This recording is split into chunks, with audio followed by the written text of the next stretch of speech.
Hey, Star Fam, how are we doing? Thank you all so much for joining me for another reality TV chat. Girl, we got a lot to talk about. It's a lot going on in these reality TV streets, child. It is a lot going on, and we will talk about every moment. Oh, hold on. Forgot about this one thing.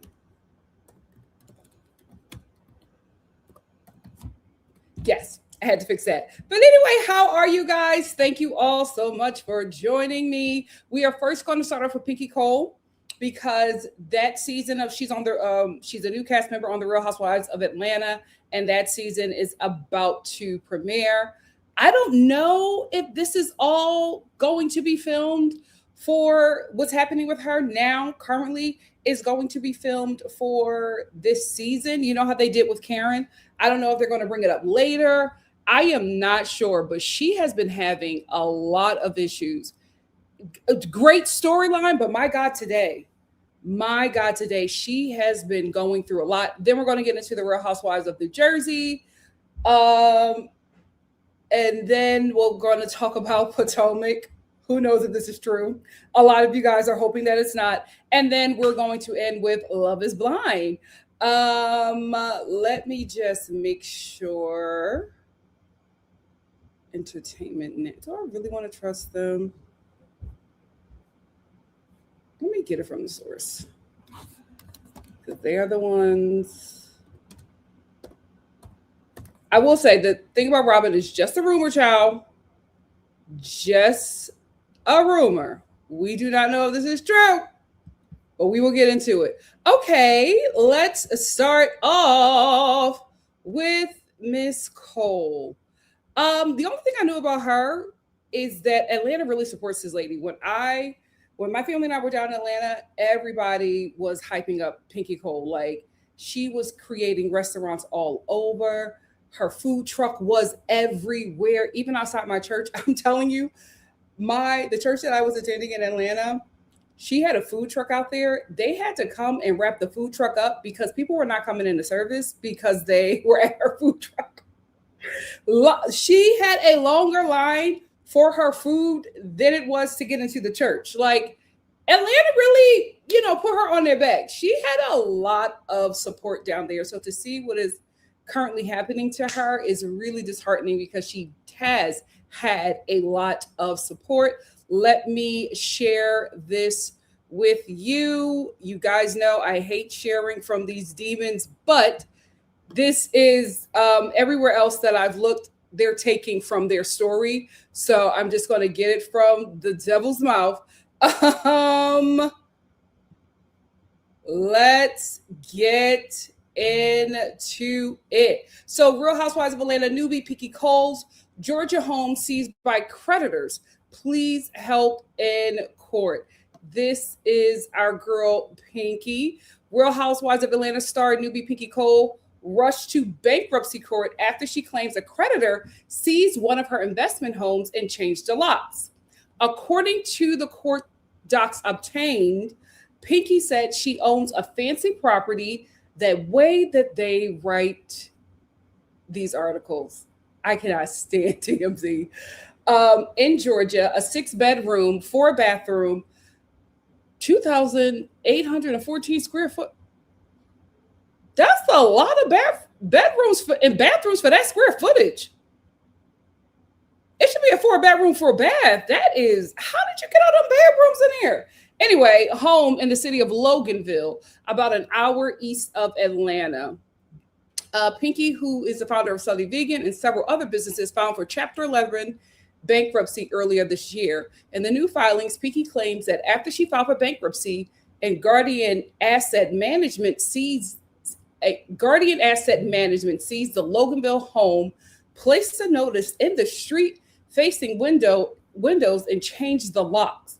Pinky says her lawyer tried to contact Guardian and explain their actions were improper since the bankruptcy filing paused any collection efforts. The Real Housewives of Atlanta star said that the seizure is causing extreme financial harm because she needs to rent the property in order to bring income. Instead, she has a prospective tenant with a lease set to start April 1st. The creditor has yet to formally respond. Pinky's lawyer, Jamie Christie, tells TMZ this was an investment property that was unlawfully seized from Ms. Cole. This unlawful seizure violated the automatic stay imposed in Ms. Cole's bankruptcy case. And other bankruptcy docs, Pinky states that she owes millions in debts and is currently unemployed with basically no income aside from $15,000 a month her husband earns. Oh, I didn't know it was this bad. My God, today. I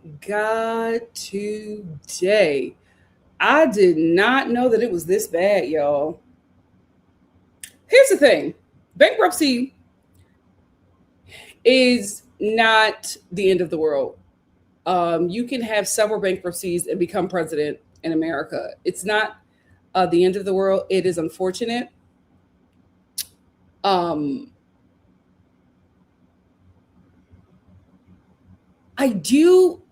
like kind of confused about this whole situation because if they are not able to seize the property, how did they get into the property? Did they break into the property?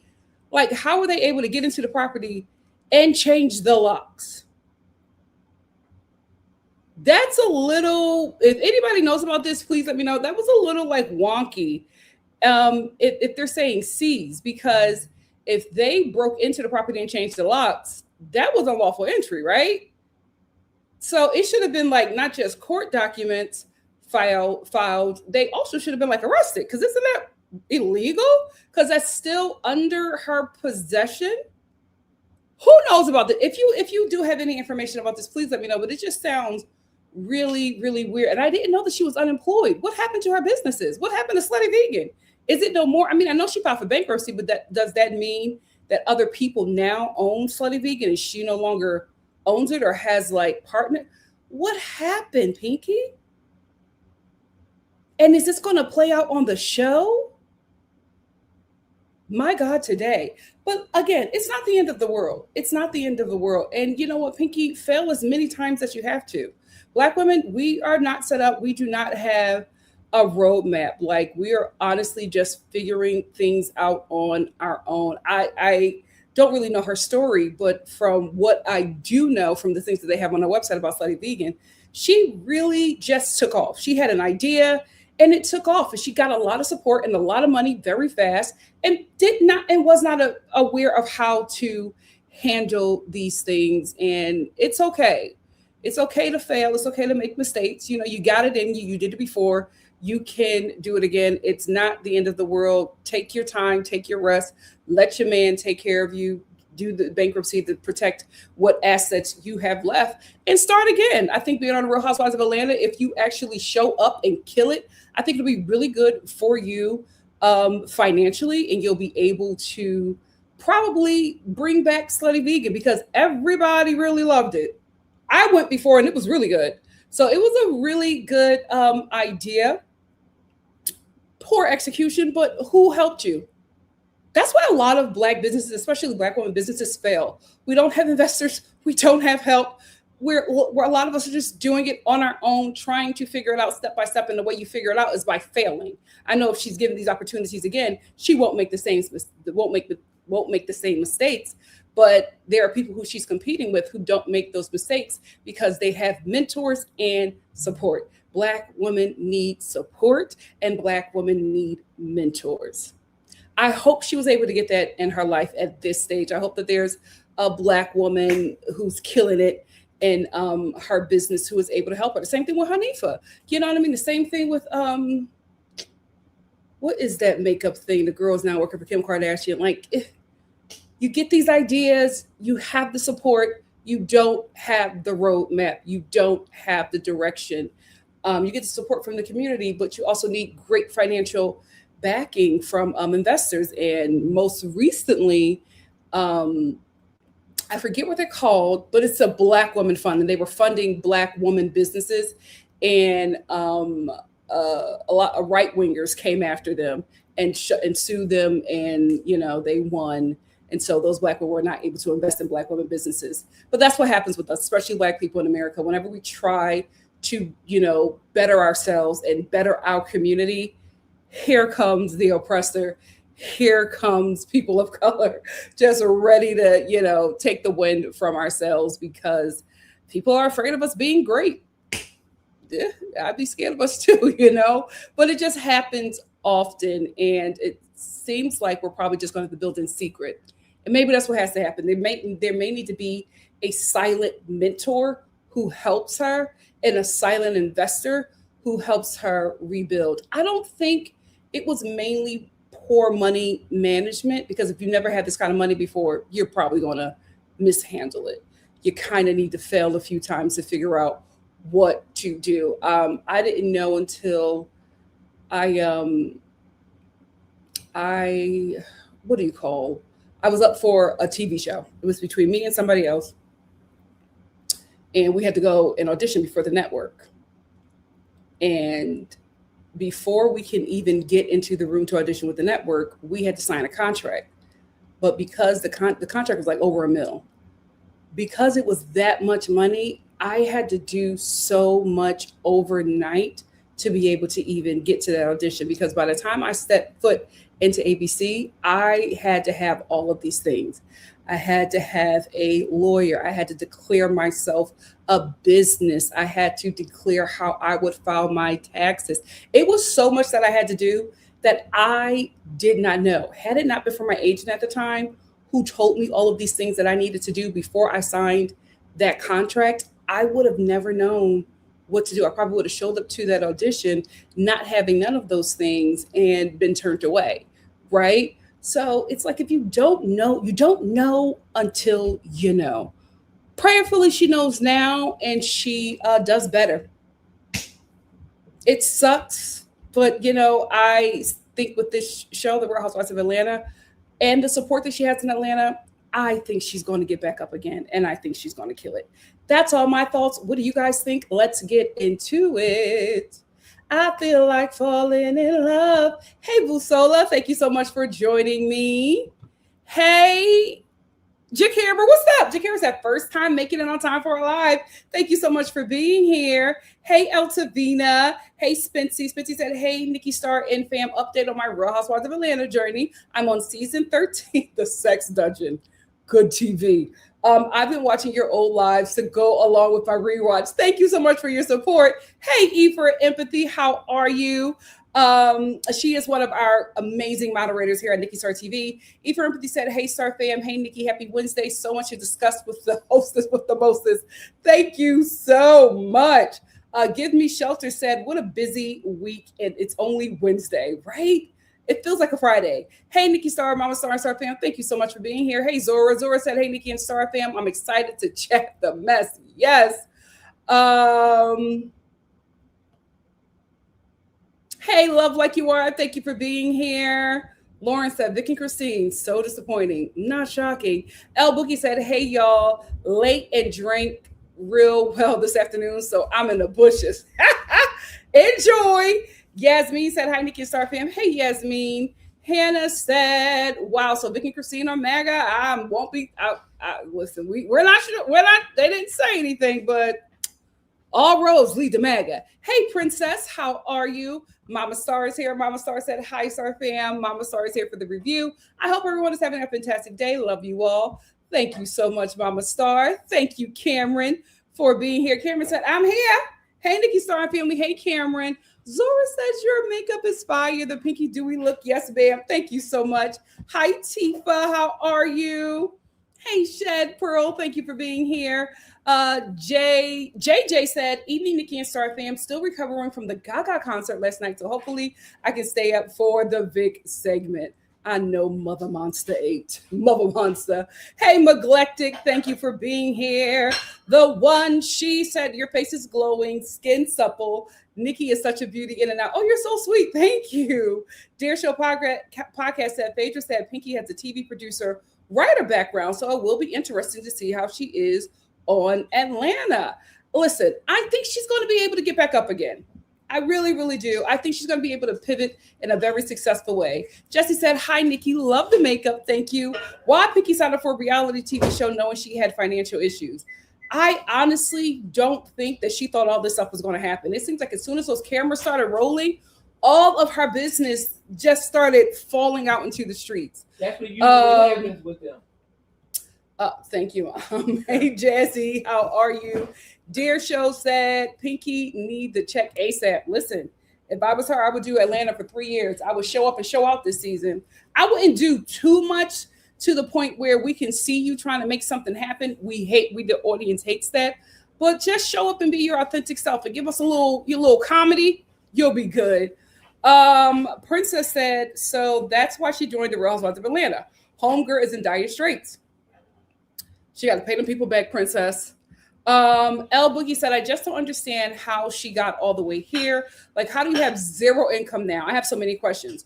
Well, I think she's saying zero income to hold on to some income. You know, like the people that do bankruptcies, they put their assets in other people's names until they can get out of the dumps. They really don't have nothing. They just have to say that so that the creditors don't look to seize everything. If you ever have to do bankruptcy, you would be a fool to tell them everything that you have. Listen, if I ever have to go through something like that, I'm everything coming out of my name. It is, say what you want about Diddy, but he knew how to hold on to that money. Shed said, sounds like a primary residence that she's trying to call an investment property. The layout of that place seems crazy. 6 bedrooms and 4 bathrooms and under 3,000 square feet is ridiculous. I just cannot see that making sense. It just does not make sense. Dear Show said, I thought she had to sell Slutty Vegan right before she joined Atlanta. Oh, she sold it. Oh, that sucks. 12 said her husband can't help. It seems like he is helping. She's living off of his income. And she actually got him started. He has a cheesesteak restaurant in Atlanta that she helped him start. Well, he started it here. Oh yeah, he's from Philly. She got a Philly man. He's from Philly, and we actually went to his restaurant one time after church. It was good. We like the cheesesteaks. It tastes like back home. Hannah said, I heard the main issue was that the food was too expensive. Well, vegan food tends to be a bit more expensive. I don't know why. I really don't know why, but I've always found that vegan food, especially in LA, is just, it's maybe it's more expensive to produce. I don't know, but it's not cheaper than, the garbage. Oh, and Ami Cole. Thank you, Simone. Nonsense Behavior said Pinky doesn't pay her workers wages. She was sued by her former employee for withholding tips. Oh no. And overtime, it didn't meet the federal wage requirements and didn't. Oh,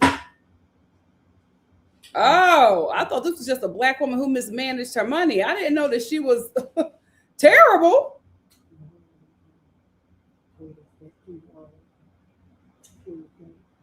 Mom, stop being messy. Yeah. Oh my God.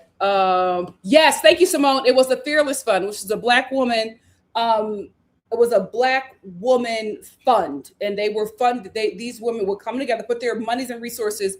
They would raise money and put that money and invest that money into Black woman businesses. And they were sued, and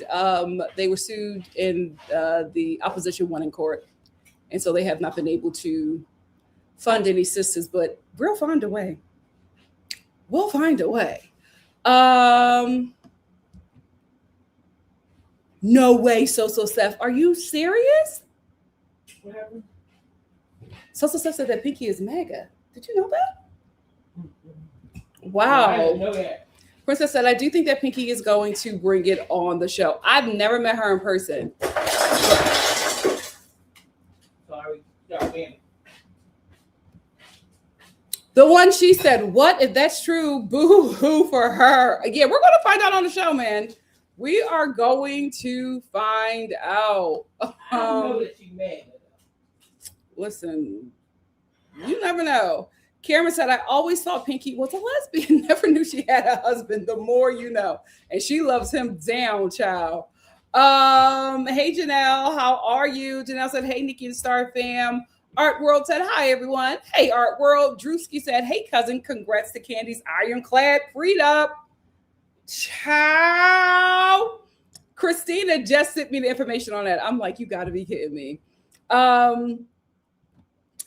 Janelle said, I know a few of us said something was off with Vic and them being on Fox.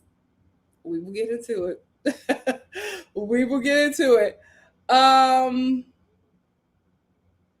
Hey, Magic. Magic said, hey, Nikki, so excited to be catching it live. I'm wondering if you will ever consider reviewing Summer House or the new Southern Hospitality. You know what? I've never liked Summer House. It just was never for me. Southern Hospitality, I took a look at it. I want to watch shows that are going to be fun. I feel like with everything going on right now, I don't want to be triggered by anything. For what I've seen from Southern Hospitality, I don't feel like, watching Black people experience macro aggressions and be gaslit. It just does not seem like something that I can digest right now. But thank you so much for asking, Magic in the Hamptons. Yasmin said, did you see K. Michelle and Phaedra on Sherry's show? Kay threw some shade at Drew. It might be a decent season. I did see that. I will say this with K. Michelle. K. Michelle can get really mean. And we need Atlanta to be liked. We have seen where K. Michelle can go on Love and Hip Hop. And I was really excited for her to be on the show. But if she is going to be a mean girl, she can stay off. We need Atlanta to be fun again. The times that we are in right now, we need the joy from Atlanta.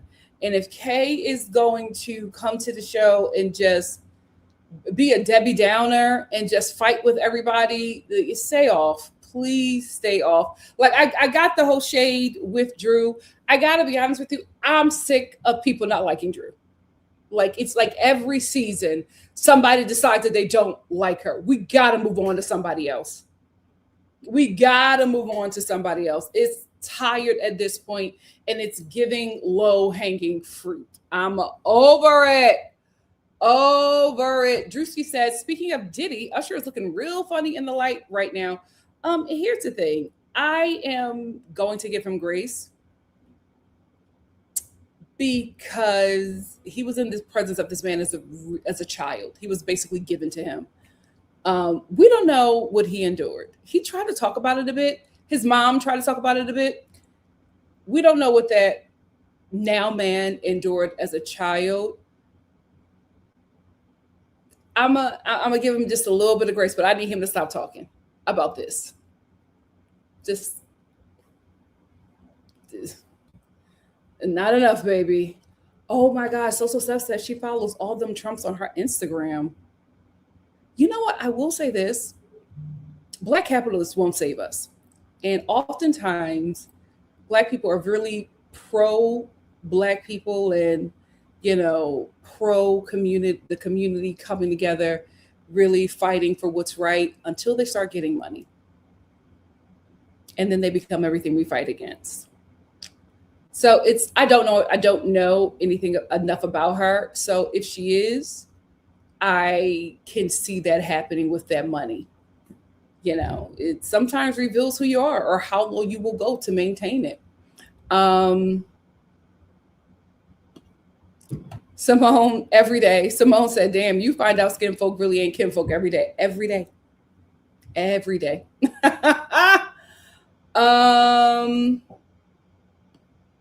Social Steph says she's filing for bankruptcy to get from under them unpaid wages lawsuits. That's crazy, Pinky. You're lucky that Kenya is not on this season. She would have brought that up, child.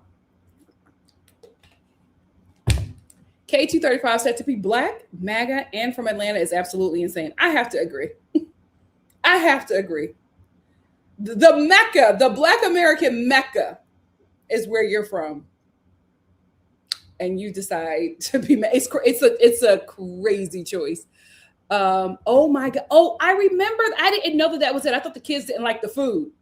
But Princess says, yep, it was so high in price, they took it out of Spelman. I thought it was the quality of the food. I did not know it was the price.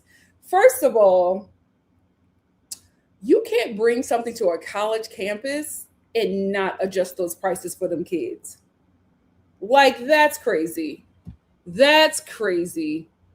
Hannah said, they always come on the show and attack Drew. It never works. It's just tired. Like, you got to find something else. Yes, Shed. Shed said Drew's the easiest target. Like, that's what they do. When they don't have anything else going on, they go after Drew. I'm over it. Faithful said, yes, Nikki. I think the same. We need to have fun. Atlanta needs to have fun.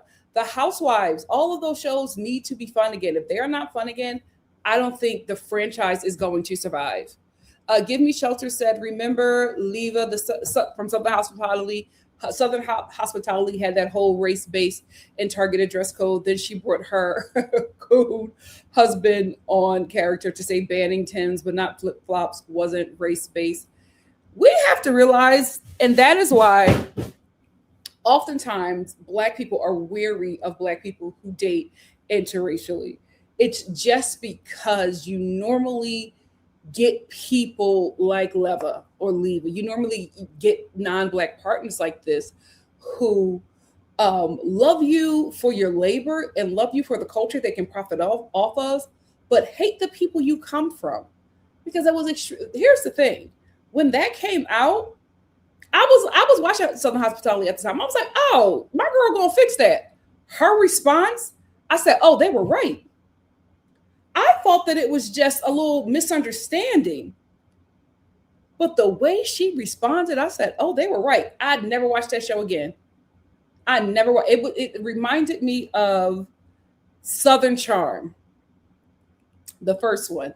And I used to love that show down. And then the girl with the red hair was sitting in her home. Her and another person from the cast was drinking lemonade. And they were just chatting and talking. And she said, you know where we're sitting is a slave burial ground. She said, yeah, they're all buried under us where we're sitting. And they both chuckled. Didn't watch that show ever again. Color me not surprised when seasons later she had a black boyfriend. Those are the kind of non-black people y'all date. And so we're always wary of you, because if you can trust this kind of person in your body, I am not safe around you. This person is in your mind, body, and your spirit. You are giving them everything. And they're chuckling about drinking lemonade and sitting on the chests of your ancestors. Those are the kind of partners y'all be getting, because to lie down with a black man and produce black children, them kids are phenotypically black. They will have a black life. To sit there and not only chastise black people who had an issue with your very racist dress policy, to not only chastise them, but to bring that coon, your property, on your show and have him be the mouthpiece for your hate. Have him write all these long captions in Instagram about your hate and ignorance and how you are justified.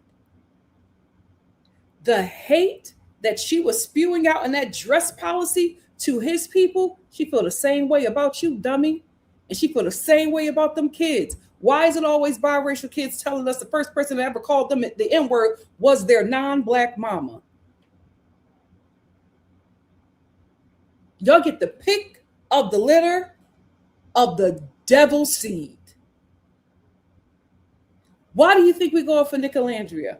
Why do we think we go for Lauren and Cameron? Because this is the first time in history that we've ever seen a black person who dates, who have dated interracially, date not only an attractive white person, but a white person that will go to war for them. It is not common. We don't see it. We always see in situations like this. Absolutely not. I will never watch that show. Ever. Or I blocked her. I blocked that funny looking husband. I blocked that restaurant. They will never see me. They will never see me. So Steph said, I like Drew on the show. I think her biggest crime is her fashion sense. That's all of Atlanta, in my opinion, to be quite honest with you. Marlo would eat, but she would put on too many garments at once. I read Drew's divorce filing. She was on unemployment. She got that house in the divorce, but she can't afford it. She can't afford it with her Atlanta check. Guys, Atlanta is not expensive. That's why me and my family moved there, because we could see the money that we made in LA much better in Atlanta. How much is that freaking mortgage? It can't be more than my rent. And if she can't clear that, something wrong. Something wrong. Thank you. Give Me Shelter says same. I'm not watching those longing for plantation life shows anymore. I'm telling you, after that election, after our presidential election in 2024, I got so strict on everything. Mormon wives, cut them hoes. Cut them hoes. I'm not supporting them Maga nut jobs. I don't care how ghetto they are. I don't care how interesting the show is. Absolutely not. You voted for this.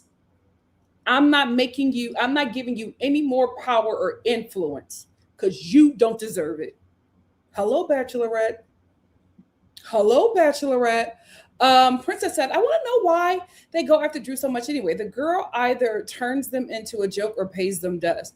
Because like I said before, I think she's just low-hanging fruit. I think she's somebody that they're not intimidated by, and somebody whose life they don't want, somebody they pity. So it's just easy for them to go after her. But I love the fact that she pays them dust.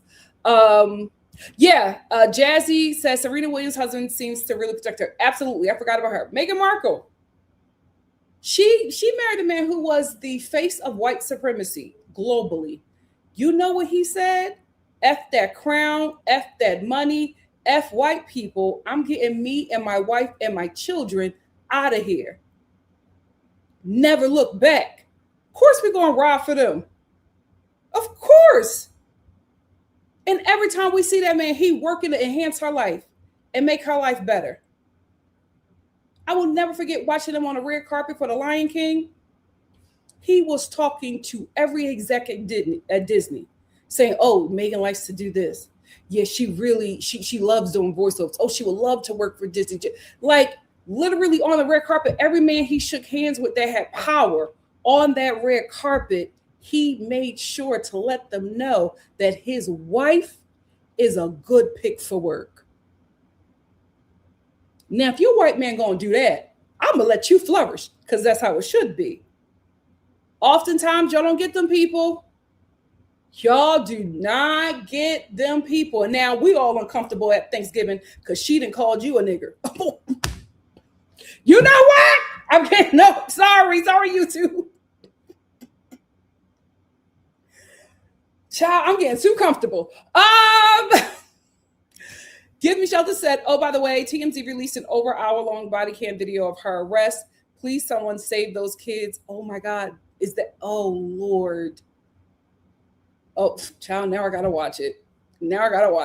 You know, we also got to talk about Justin. I forgot about that. We'll talk about that on Friday.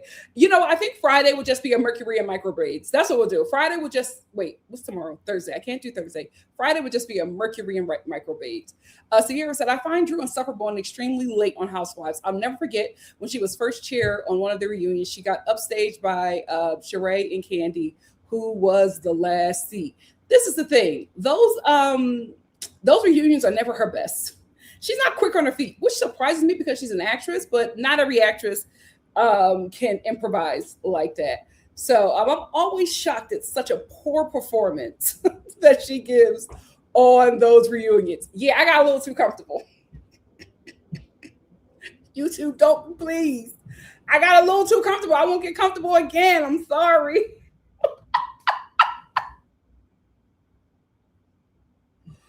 Child, I didn't even do the GGA. I did hard ER. YouTube, I'm sorry. Please. Please. Hut. She got the best jeans out the bunch. Oh my gosh.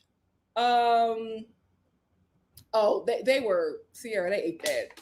They ate that. Don't you dare. Don't you dare.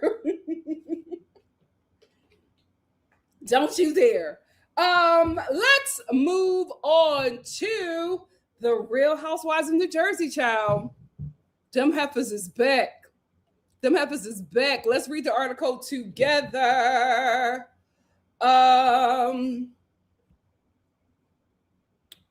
There we go. Oh my God, these freaking ads. Maybe later. Get out of here. Lord, no thanks. My God, today, E. What? Oh my God, I can't even get to the article because of all of this stuff, all of these freaking ads. This is why I stopped getting my sources from E. It's too much. There we go. Break out the sprinkle cookies because some of your Housewives of New Jersey's favorites are returning for... Oh my God. I might have to come out of this article.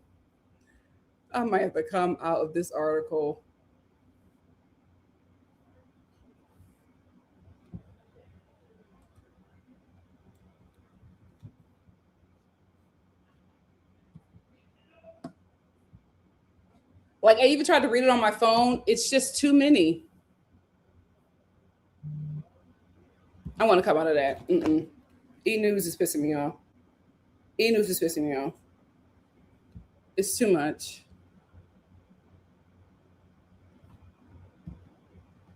Hold on, guys. I want to find a different article and just read it on my phone.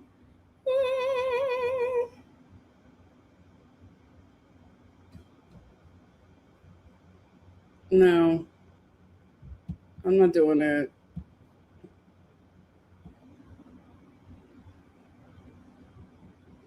It's so much going on this freaking page. I should have went with people. That's what I should have went with.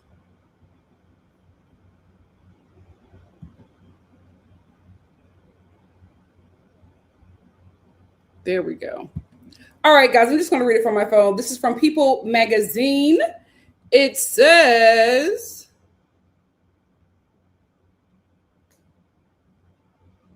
what's going on with my computer?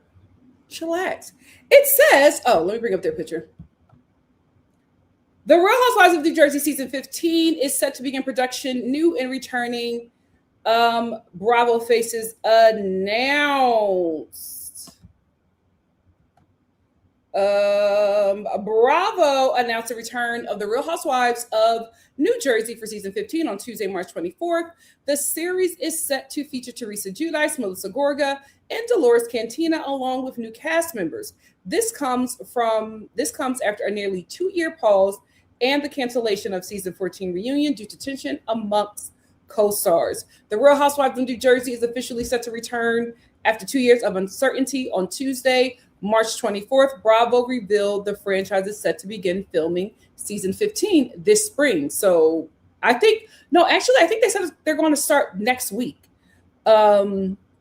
It will feature familiar faces, Teresa Giudice, Melissa Gorga, and Dolores Cantina, along with new cast members who have not yet been announced. The popular series has been on pause for almost 2 years after the season 14 reunion was canceled in June 2024 due to long-standing rifts among co-stars Giudice, Gorga, and Cantina, Margaret Joseph, Jennifer Aiden, Danielle Cabral, Rachel Fuda. Rachel was... Jackie Goldschneider, and Jen Fessler. A reunion is meant to have resolution, and it's clear this season finale that there's no path forward in that type of setting. An insider familiar with the situation told People at this time. So the network is figuring out a different concept to wrap up the season. Hours before the show's return was announced, Josephs confirmed her exit after 7 seasons. In a video posted on Instagram, she said, while the news might come as a little surprise to fans, it's been a long time coming for her. And I have that video and I'll play it for you. Over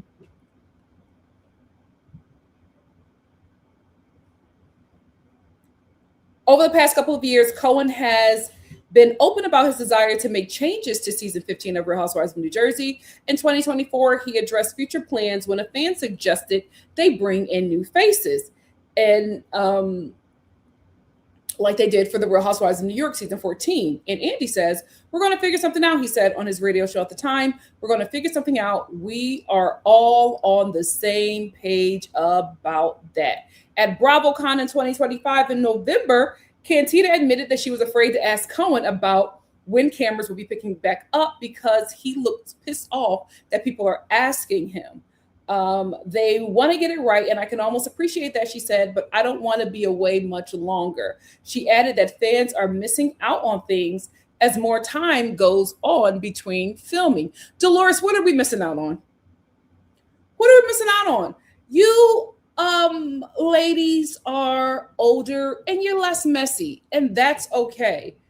Y'all don't have anything interesting going on. Dolores, what did you have going on? It's just like, come on, there's just nothing interesting happening with you guys, and I just don't know why we're bringing this show back, but not Martha's Vineyard, Summer House Martha's Vineyard. Like, I don't understand. The Real Housewives of New Jersey, y'all put them on pause because none of them got along. Now we're all supposed to believe that after 2 years, Teresa and Melissa are finally going to make up and be besties. It's not going to work. Melissa is going to get with the new faces, form a clique around Teresa and try to get her off. Melissa has been trying to get Teresa off since she was first welcomed on to the show by Bravo. Unless this family has sat down and said, we are not going to make our family problems a storyline for this show, then maybe we can have something. But when has this family not made their family drama their storyline? Because if that's not their storyline, what else are they going to have? What else are they going to do? What is Dolores going to give us? What is Melissa going to give us? No shade, I like Teresa, but what is she going to give us? All her daughters are all damn near grown. Like, what are we going to do? Andy, you have to go new and younger. I'm sorry. You got to give us some Jersey chicks that are in their early to late 30s. Like we need somewhere in the spectrum of 30s. We need somewhere in the spectrum of 40s. We need somewhere in the spectrum of 50s. I think that's as old as we need to go. Teresa don't like Sharon. She not going to accept them new girls. It's just not going to work. And if those new girls are easily manipulated, Melissa going to make a click. Dolores is not going to pick any sides. We're going to go through the same thing. Like when I heard that this was announced, I was just like, oh, okay. It's going to be the same thing. We're never going to talk about Joe and his scamming. We're just never going to get that on the show. But we are going to get people making videos of him about how he scammed them out of this, how he scammed them out of that. We're never going to talk about that, though. So what's the point? We're going to get these big fake Italian family dinners with Teresa making sauce and Melissa and Joe acting like they like this woman. They don't. They just need the money. So they're going to fake it for the check, but none of them can act. And it's going to be the same thing. You got to stop trying to make fetch happen. If you want to do anything, make a show about Teresa and her daughters. Do that. But making it about these people that don't like each other, like we, the audience, are not going to catch it, does not make any sense. We're going to catch it every time, and they're going to give us the same old, and we just cannot, enough. We just cannot do it if they're not going to give us anything new. And there are so many interesting girls with money in Jersey. Why are we so focused on this family? Let's move up to Cherry Hill, New Jersey. That they got money. We can't pick out somebody from Newark. Oh, even give us, well, yeah, Newark got some money. No, they don't. Newark and Trey. Well, something. Give us something, okay? Give us at least Cherry Hill. Them bros got money. But they don't either. The Cherry Hill, Lawrence. Sicklerville. You need to talk about that. Like that's what got money. You have to. Short Hills. No. Short Hills don't First got of all, money. Cherry Hill is 2 seconds from Camden, baby. No, but the Cherry Hill girls got money, Lauren. No, they don't. Yes, they do. You don't know. You don't know. Who said? No, the Cherry Hill girls got money. Now, is their mom money? Maybe. But we'll ask no questions. We just want to be entertained. You have to give us something else but this. They're going to try to make it happen. Who knows what the new girls are going to be? The new girls didn't eat last time. Rachel Footer. That's who y'all gave us? Or Footer? Like, you got to give us something else. If you're not going to give us something, scrap the show and just give us mop wipes. Do something. Do something, because this ain't it. This is not it. I do want to also talk about Andy, because he did say some things recently about Jersey.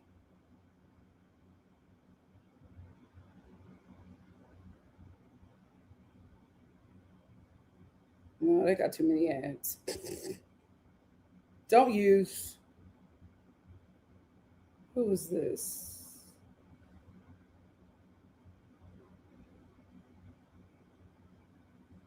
All right, I'm going to read this one because this one has less mess. Andy Cohen gives a Real Housewives of New Jersey update on Jen Fessler, Danielle Cabral, and Rachel Footer. The Real Housewives of New Jersey is coming back to our people's screens, according to Bravo executive Andy Cohen, who gave an update on the show's new cast. Real Housewives, this is from Newsweek. Real Housewives of New Jersey's Bravo fourth installment of the franchise has been a staple of the series for over a decade. Gorga and Giudice made up in a very public way at BravoCon in the fall, and months later, Bravo announced that there would be a season 15 of the Real Housewives of New Jersey. I'm not buying them making up. They can only play like they like each other for 5 minutes. It's not going to work. It comes after the feud sparked rumors that they wouldn't film together, leaving Bravo with the decision as to whether to scrap the series, start over with a new cast, or choose one of the headliners to continue on and not the other. Here's the thing. I think what happened was Melissa decided to make it with Teresa because I'm telling you, Bravo was going to move on with Teresa. People may not like her, say whatever you want to say. They stopped the show for her. They'll stop the show for her again. They were going to move on with her. And if you don't like her, you were not getting a check. That was just it. That was just it. We'll see how long Melissa can act like she liked this girl. Along with Giudice Gorga and Dolores Cantina is confirmed to be filming for season 15. Andy says, this has been a long and winding road to get us to this place.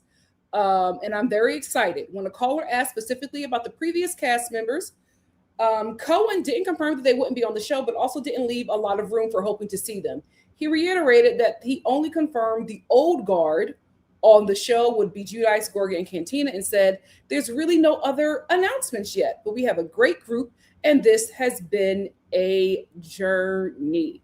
Now, why I say that the show was going to move on with just Teresa, because one of Teresa's biggest ops was cut from the show. Miss Margaret Josephs. She was cut from the show. And here's the thing. If Margaret was brought back, then I would have been like, Teresa don't have the power at Bravo that she used to have. But all of her ops are gone. And then she got one of her biggest ops playing like she like her now. We will see. But this is Margaret's exit video. I've been thinking about a lot of different things, and I am moving on from the Housewives of New Jersey, so I don't look a little more glamorous for you. I've been in the talks with the network and Andy since December. We've discussed it, and I think the timing is right. A lot of things have changed in my life. I've been blessed to work on a different project. I'm on the set right now, and I realized I have to spend more time with my family, work on my designing, and just take a break and move on. So I also wanted to say I want to thank NBC Universal, Bravo, Andy, our production company, my cast, the good and the bad. I really do love you all. I'm very grateful for this opportunity. This will not be the last you guys see of me on television. That's not a threat. It's a promise. And I'm excited for all the new opportunities, and I'm grateful for all of you for supporting me for all these years. And you will see me very, very soon back on your TV screens. Mwah. Love you. Here's the thing. I don't believe that they always do this, right? They always act like it was a mutual decision to walk away. Nobody's walking away from all of that money. Especially if you need it. And we know that Margaret has been struggling as well with all of them lawsuits. She is now currently filming nobody really knows what it is. They're saying that it's kind of like a Survivor for celebrities, but she's filming one of those reality TV shows, like a game show kind of, and she's filming it with, I think Kenya and Kim Zolciak. Those are the only people that I've known that have been circling around this show. So I think there will be more opportunities for her, but ain't nothing like a Bravo check, right? So a lot of these ladies don't like to leave that, but I don't think that it was amicable. I think that she really wanted to stay, but they were just like, listen, Teresa's just a bigger draw, and you're her op. We have to go with her. When Andy said the old guard, we knew exactly what that meant. We just got to tell the truth and shame the devil. When that lady flipped that table and called that lady prostitution whore, that became her show.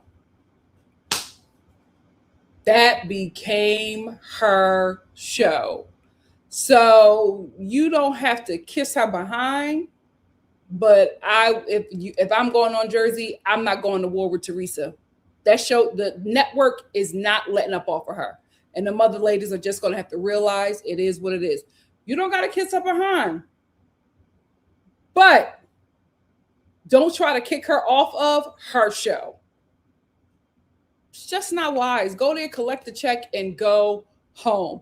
Also, I'm not trying to be shady, but I don't know why she did this video, because I felt like, to me, it was obvious that she wasn't coming back, but Jackie wanted to say something too. Yeah. So, no, but in all seriousness, my kids filmed their 10th birthday on the show, and in 2 weeks they're turning 18. Oh, hold on. Started like in Guys, so I just wanted to pop on to address the elephant in the room. And yesterday when Bravo called me, they actually offered me a full-time role on the next season, and I was like, you know what, the vibes are off. And yeah, that's what I told them. I said, yeah, the vibes are off. And that's when I said no. And yeah, so no. But in all seriousness, my kids filmed their 10th birthday on the show, and in 2 weeks they're turning 18. So it's been a really long run. I mean, in fact, my second season on the show was when I had their 11th birthday party in my driveway and served pizza, and it was so much fun. So it's been a really long, beautiful run, 6 seasons over 8 years, and I am so grateful. I had a lot of fun, and it left me with this big, beautiful platform to do really important work with and to do other projects with. And also, most importantly, it let me show eating disorder recovery in real time on, national television. And for that, I will be forever grateful. And I'm not, worried for any of us. I know that there's tons of other shows out there right now. I've been getting calls from casting agents, have a bunch of other projects lined up. So stay tuned for that. But I will say this. My last 2 years on the show were very dark. I mean, the show got very dark. No one can deny that. And my last season on the show, there was a concerted effort by some people on the cast to ice out other cast members. And that whole thing ended up backfiring spectacularly. So the moral of the story, kids, is play stupid games, win stupid prizes. So stay tuned.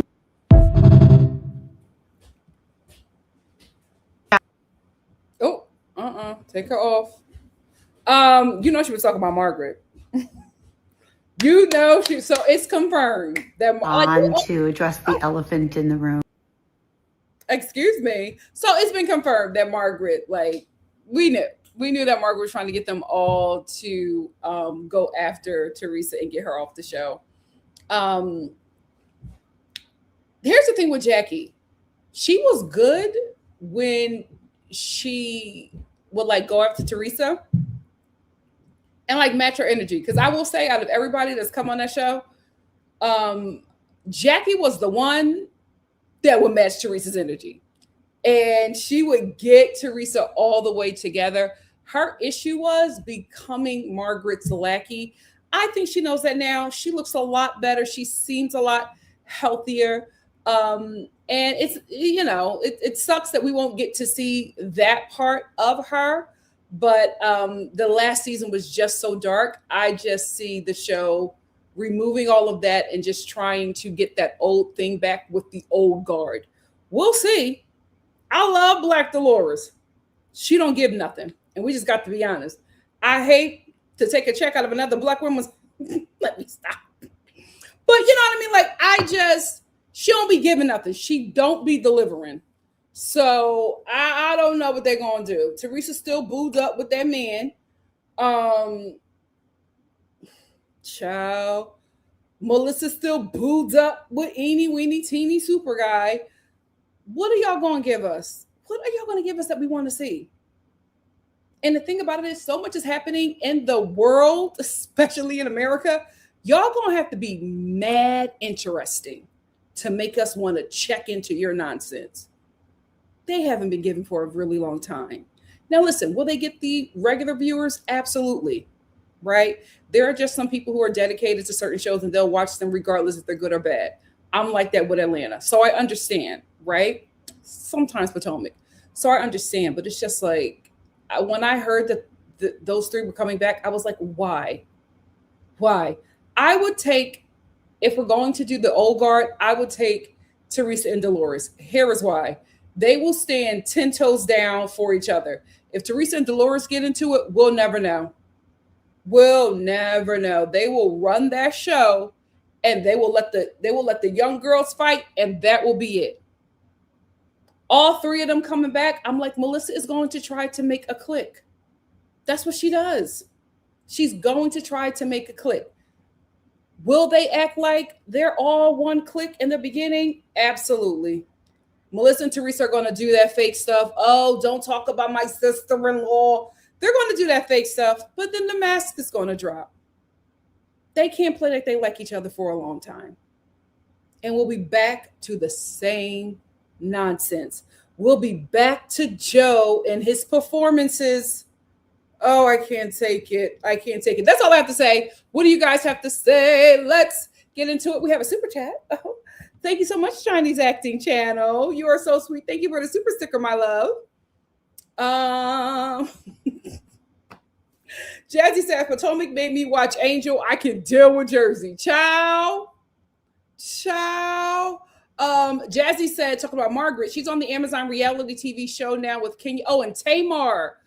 I thought Kim Zolciak was on that. K235 said, Newark is ghetto. That's where Michael B. Jordan is from. Sick with Cherry Hill and Sicklerville. Okay.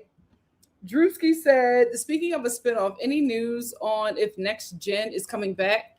I thought it was. I heard some talks about it with casting, and I heard that they were trying to do a spinoff for another location. I think they were trying to do Next Gen LA. So I think it's coming back. Pink Petal said, hopefully the storyline is over. Hopefully. Jackie said, and why do they keep on bringing Black Dolores back? She has no story. Justice for Marge. Hannah said, if they want to bring back the Real Housewives in New Jersey, then neither Melissa or Teresa should come back. My thing was, get rid of all of them and give us some new girls. Like, there are a bunch. Like, Italians are not the only community in Jersey, of all places. We can't get no Puerto Ricans. A bunch of Puerto Ricans in Jersey. We're the Jewish girls. We're the Black girls who grew up in them huge homes in Jersey. Like, we gotta move on from this family. We have to move on. Give Me Shelter said, I feel like New Jersey has nothing left to share. Same. To their credit, they bare their souls for us. Hopefully this new season will be a lovely send-off. I absolutely agree. Here's the thing. Give them their 10s. They gave us some early seasons. They ate. Joe and Melissa turned their son's christening upside down for some good TV. They gave us some good TV. It's over. You guys are not the young, messy bros that y'all used to be. And that is okay. That is okay. You can't just be chill old gals. That's okay. You won't be able to bring it anymore. And that is okay. You've aged out of foolishness. What's wrong with that? Retire gracefully. Move on. Why do you still want to be cutting it up and acting a fool at your big age? Let's get some young girls in here. Let's get some girls who, kids are real young. They don't care about their kids. When your kids start getting old enough and reading and watching, and talking to kids in school, that's when y'all start getting concerned about how y'all acting on TV. So let's give us some young girls who we got about 10 good years before their kids start asking questions about these shows. What are these girls going to give us? Let's wait and see, child.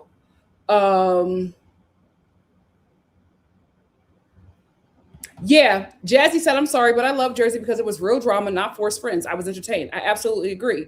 Jersey got bad when they started to try to create cliques to go after each other and get each other off the show. I would have never, and maybe this is why you got to watch these shows before you come on it. I would have never tried to get Teresa off of the Real Housewives of New Jersey. Dumb move. NC for 4713 said the fact that the network just couldn't make the simple decision between getting rid of Melissa or Tree should have been Melissa is ludicrous. Them making up is a facade. We'll peep the fakeness through the screen. Absolutely. Hey, KG, thank you for being here. Jazzy said, I want to see the drama about Teresa's lobster face husband, Louis. Oh, Lord. Do we have to see? Jazzy said, yes, I want Drita back on my TV. Listen, send Drita to Jersey. She looking for work.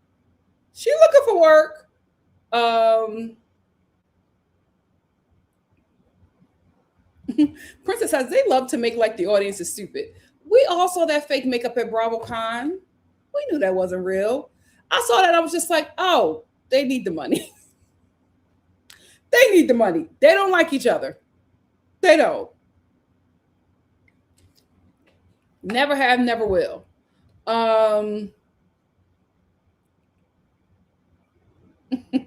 Simone says, spend more time with my family. Sure, Margaret.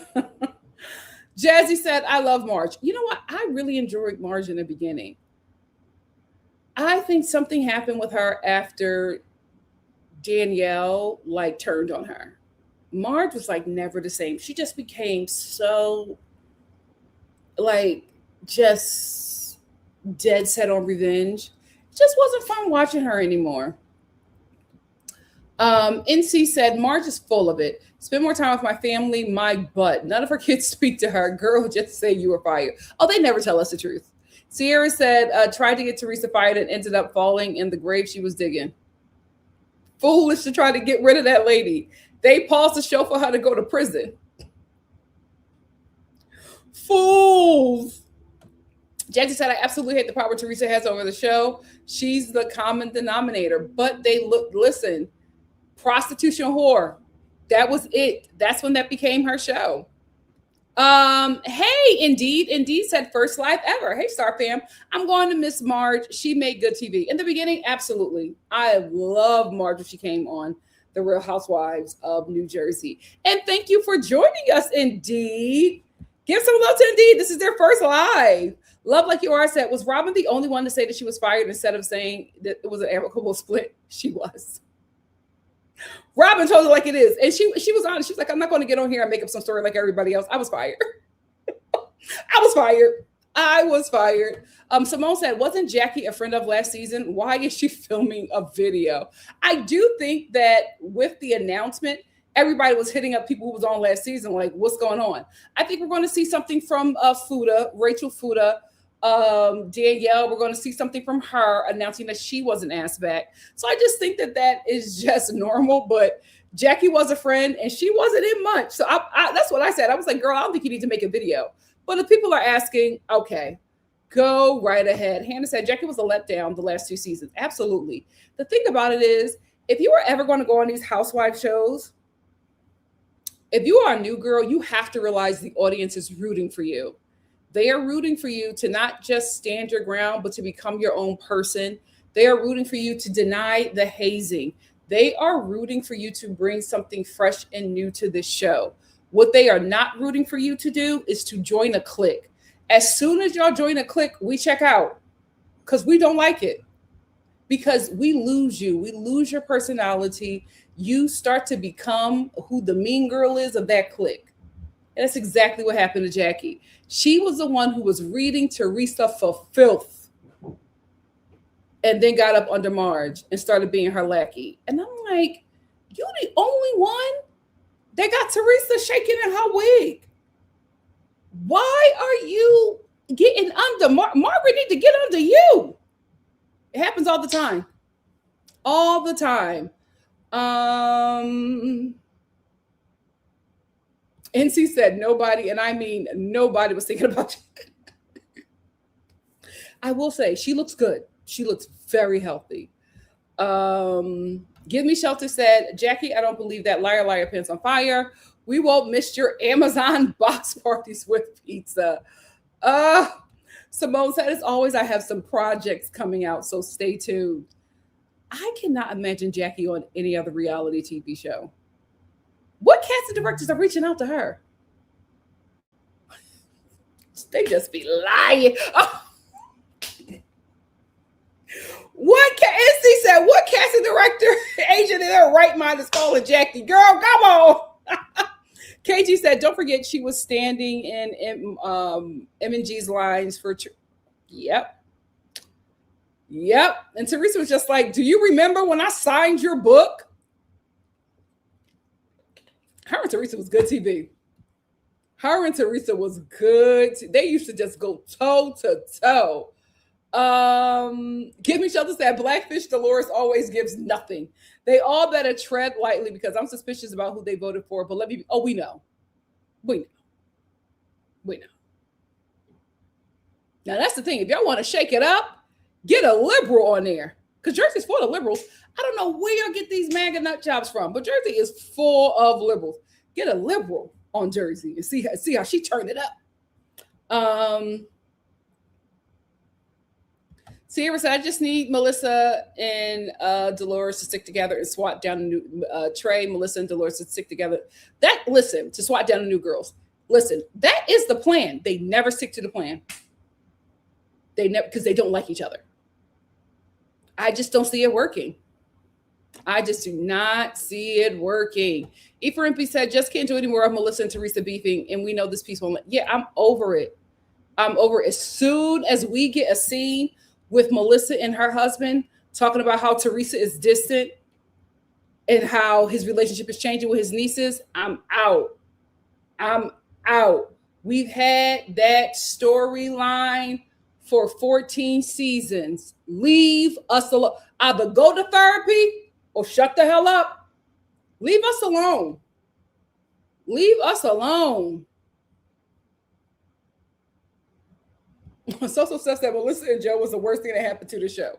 Listen, when they first came on, they was giving us some good TV. It just got so dark where I was just like, oh, y'all got issues. I thought that we was just playing. Y'all got real family issues. Ever since that baby did that song, Wake Up in the Morning, thinking about so many things.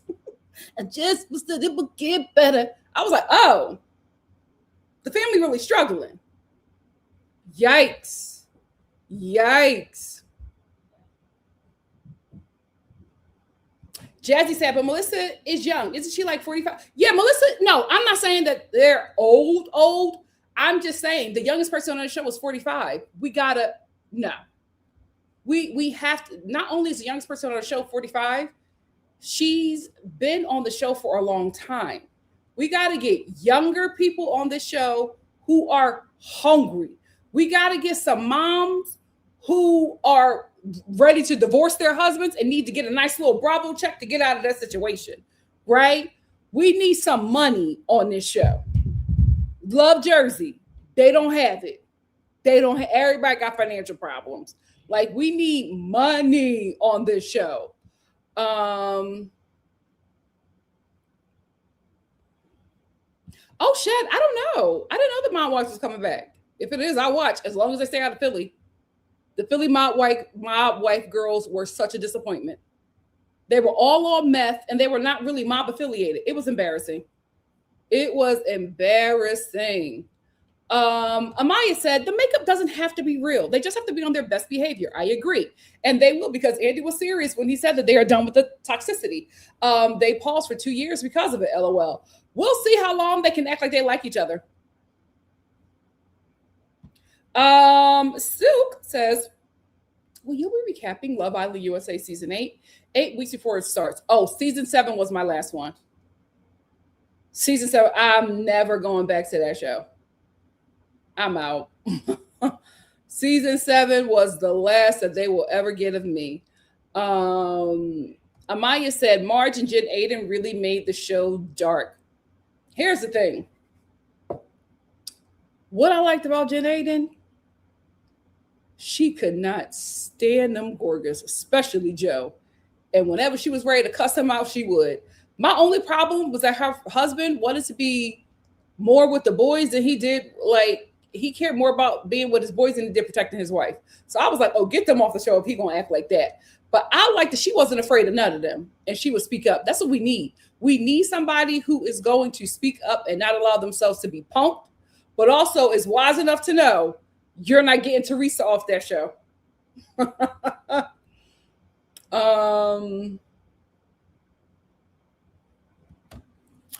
KG said, I never liked Jackie, but at least she used to be interesting with the kids' parties in the driveway. I like that. And I also liked that it was just real. I liked it. It was just like, you would really see a party like this.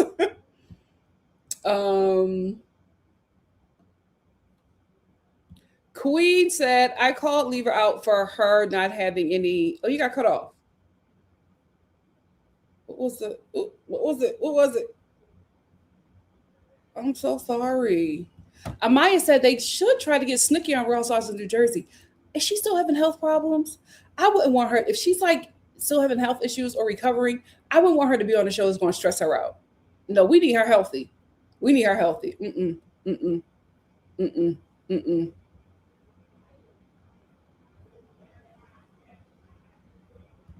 Amaya said Bill Aiden low-key doesn't like Jen.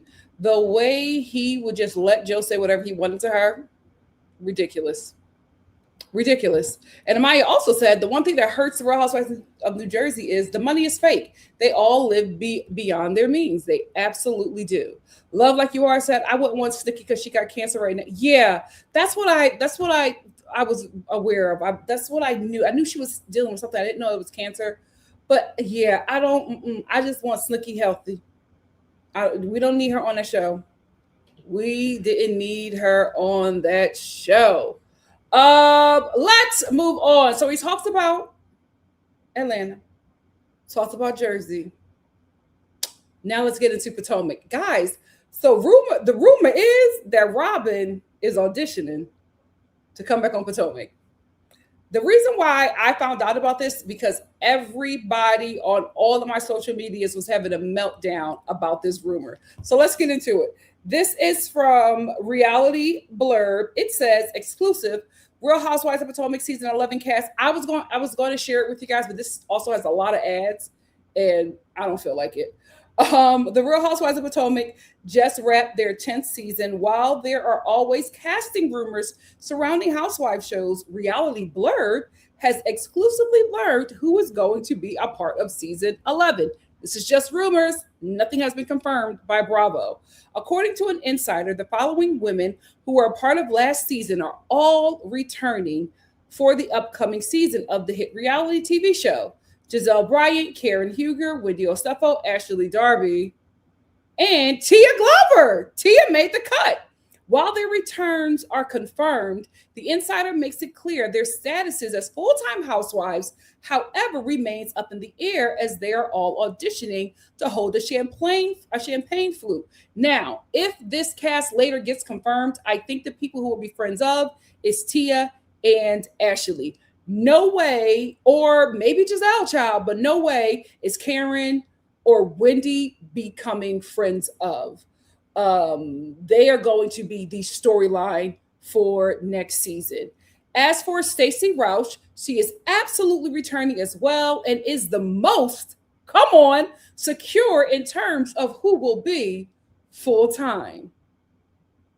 Robyn Dixon has also made the cut and is back to auditioning for a flute. They continued. There is also a new girl in the mix. Regardless of who pans out to be full-time and who becomes a friend of housewife, all of the aforementioned women will be a part of season 11. They confirmed. As far as Monique Samuels goes, nothing has been decided thus far in terms of if she will be a part of season 11 or not.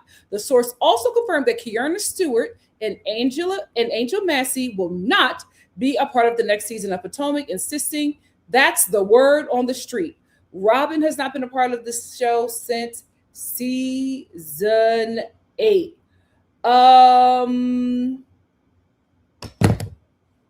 What do you guys think? Here's what I think. Angel and Kierna going, it had to be made. Here's the thing. Angel, you shot yourself in the foot. If this is real, Angel, you shot yourself in the foot because your allegiance to Kierna got you here. Kierna was a sinking ship.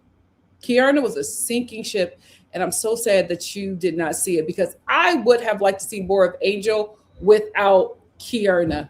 I know you guys don't want Robyn to come back. Here's the thing. Robyn can choke, right? I don't think that she's a good person. But I will say this. Her scenes with Karen are the way Karen gets her together, comedic gold.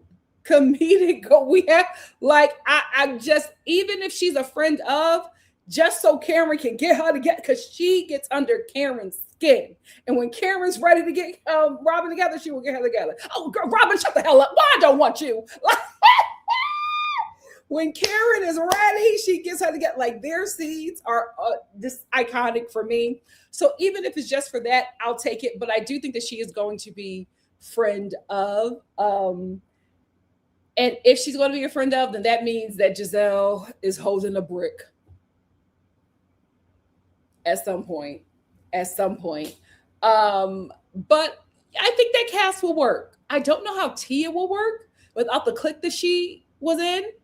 We'll see. If Tia just focuses on being the mediator and trying to fix the group and her fun and interesting family, she will be fine. She should not try to join the clique or have an opinion about people's beefs. You need to be neutral, Tia. That is where you shine.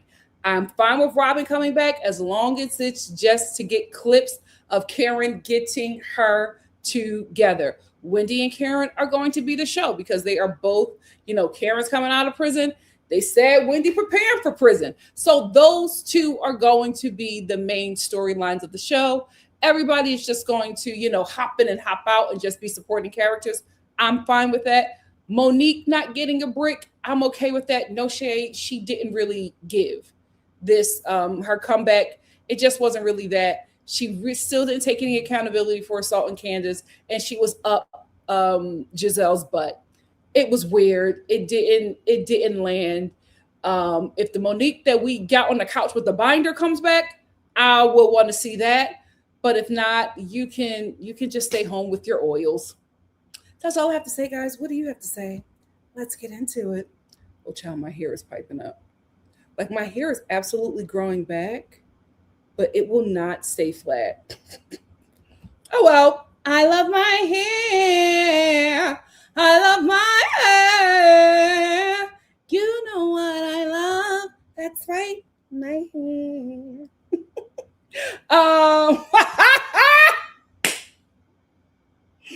Y'all on that Cyber Diva. Cyber Diva said, and she returns. OMG. No shade. Absolutely not. If Little Kim still looked like Little Kim from that Gap commercial where she was just like, you in the hood now, baby. Okay. Little Kim just looks too ridiculous. She looks too ridiculous to be on TV and her look not be the topic of discussion, especially around Joe Gorga. He gonna say something ignorant. He gonna say something racist. The show's gonna get canceled. No. I like Little Kim, but she just has too much going on for that show. Hannah said, who asked boring Robyn? We don't want her. I think they want her to have Karen have somebody to banter with.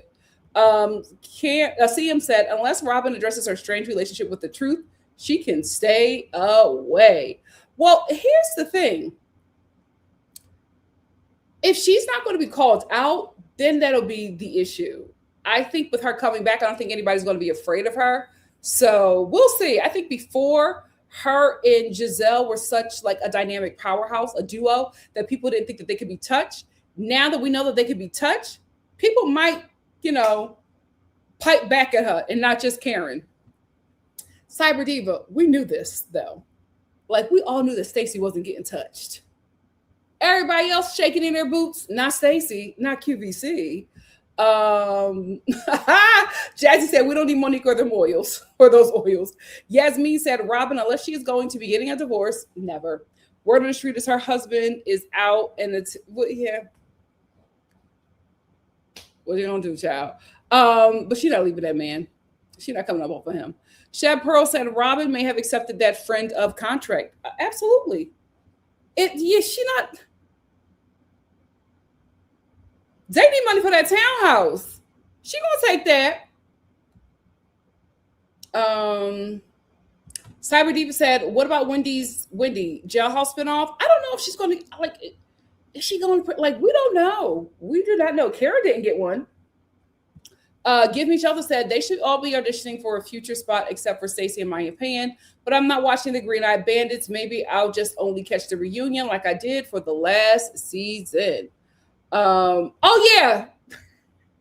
I don't know why I think of Bricksville, Baltimore. Philly for me is the Liberty Bell. New York is the Big Apple. Baltimore, I'm from Philly. I know Baltimore for like bricks and seafood. I don't know why I keep on saying bricks, but yes, a flute. They're holding a flute. Thank you, Love Like You Are. Josie said, there aren't enough Karen Reeds for me to want Robyn back. Can I tell you, everybody was falling out over this. People were just like, if she's coming back, I'm not watching. Like, people were adamant about not liking Robyn. I did not know that she was so unliked until that rumor hit the streets, child. I was like, oh, you got to work on that, mamas. All these people not liking you, that's a character flaw. Love Like You Are said, and I need to see Tia and the fam take Chicago as a single episode or 4-episode spinoff. We need to see it. We need to know why she has never met his family. That's weird. Cameron said, is anyone watching the Fruit Live Island on TikTok? I saw someone talking about it today. It's AI, so I can't get into it. I can't. I'm just like, they are poisoning low incomes, black and brown neighborhoods. They gotta go. Give Me Shelter said, a new housewife taken aside is always the kiss of death, even if they get 1 to 3 seasons before their takedown. Hey, Bose. My God, today. Sierra said, Robyn was low-key defending Wendy on their little podcast. If that's who she's going to show up as, I won't be opposed to her getting a guest role to film for like a week. If we just bring her in sporadically, it may work. NC said, thank goodness Madness and Sadness are gone. They were a terrible duo.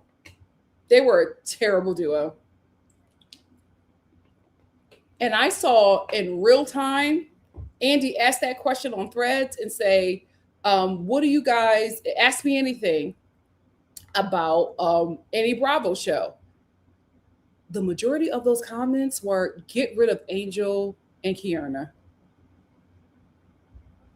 So I'm not surprised that they're not coming back. Zora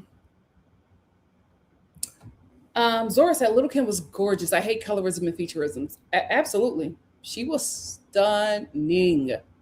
She didn't need anything. But we also have to realize she was very young. Like, they were all like early 20s. Even Diddy. Too young to be making the decisions they were making.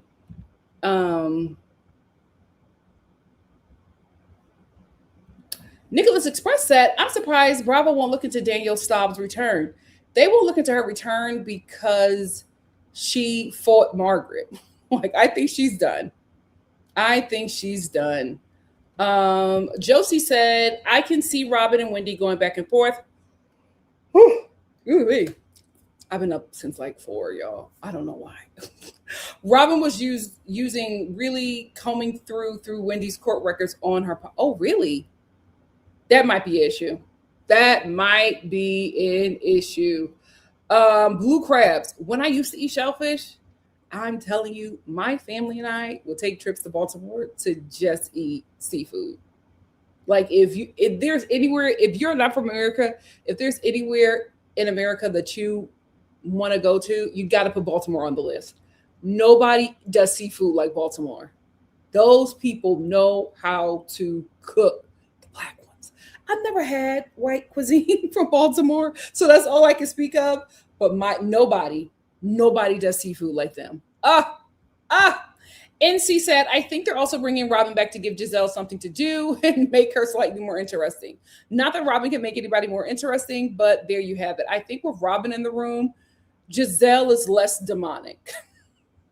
It's the best way to describe her. Cameron said, I'm just happy that we won't be seeing Jazzy next season. I am counting my blessings. She had a lot going on.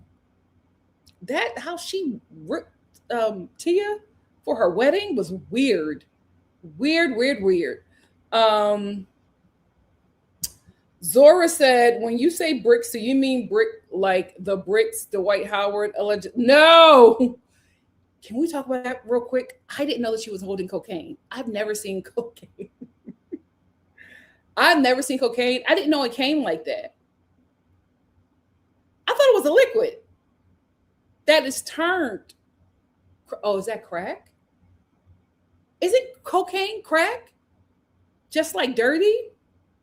Anyway, I'd never seen that. And when his wife, soon to be ex-wife, when she pulled that out, I was just like, is it sugar? What is she talking about? I was like, does he got diabetes? I did not know until I went to the comments that was like fresh cocaine. Them rich people out of their damn minds. And that was a lot of cocaine, y'all. Drewski said, also don't change it. If you say the girls are holding bricks, then it's a brick. Thank you.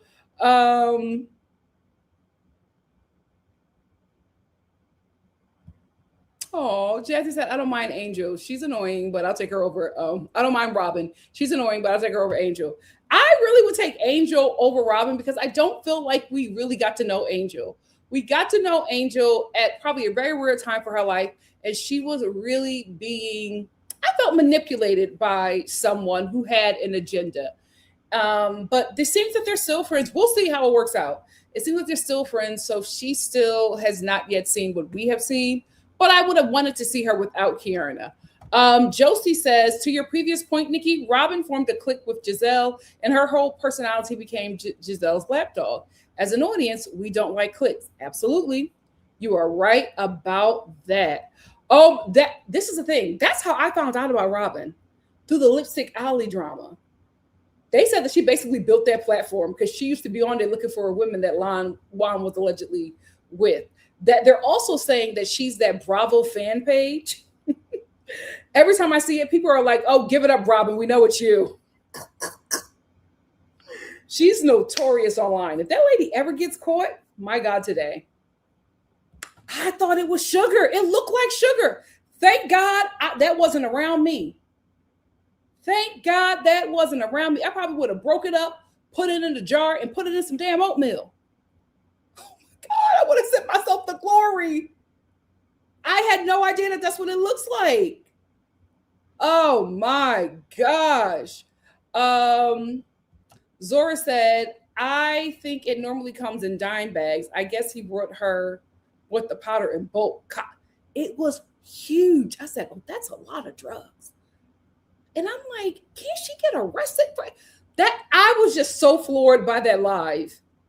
So floored. She had a big rock of cocaine, but didn't have any napkins.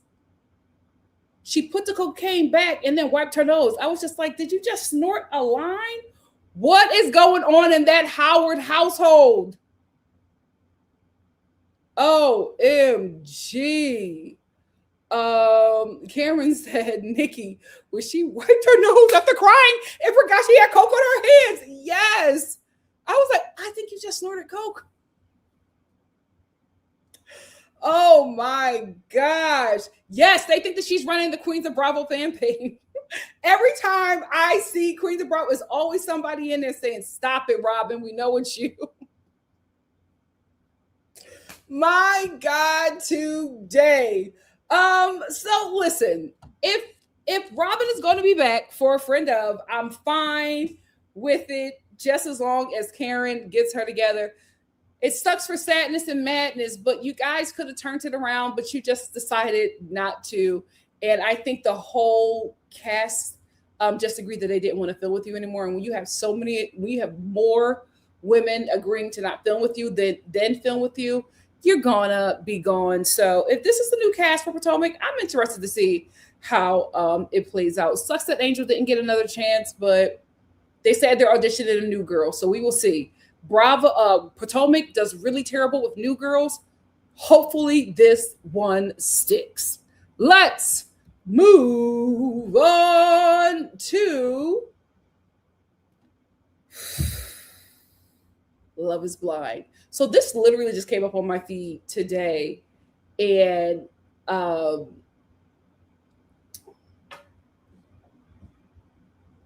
never wrong. I'm just early. I told y'all about this couple. Vic and Christine just did an interview on Fox News, and it was all about life, prayer, and their Christian faith.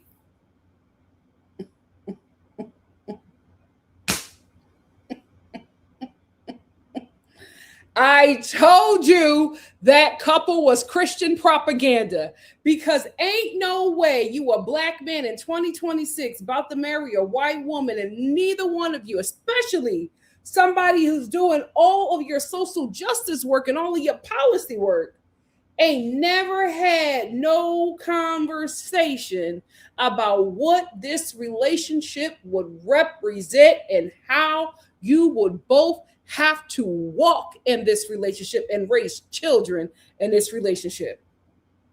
I knew something was up with him from, oh, I see you. I don't see you, but I see you. I knew something was up when every time in them pods, they didn't talk about nothing, but they prayed. I knew every time we saw them, they would be talking for 5 seconds, then they'd end in prayer. I said, what the hell is this?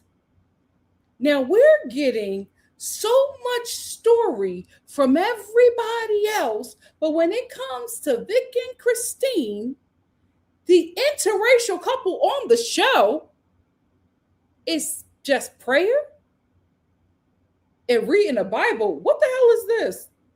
What in the TBN is this? What in the Sunday school is going on?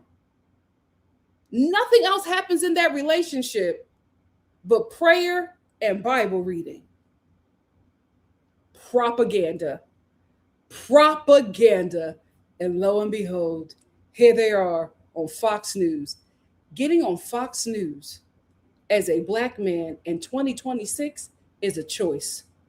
You cannot make the excuse that you don't know about that demonic network and the racist, homophobic, transphobic, anti-immigrant, anti-anything that is not white and straight. You cannot get up there and say you don't know about the evil of that network and to pretend like you are actually fighting for a community that network villainizes and sends hate and harm to. Absolutely not. For you to work your brain to make sense, for you to sit on that platform and talk about the goodness of the Lord, you're cuckoo for Cocoa Puffs. You're cuckoo for Cocoa Puffs. And to be a woman and to get on Fox News in 2026 is a choice.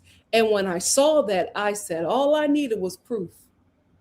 I knew it.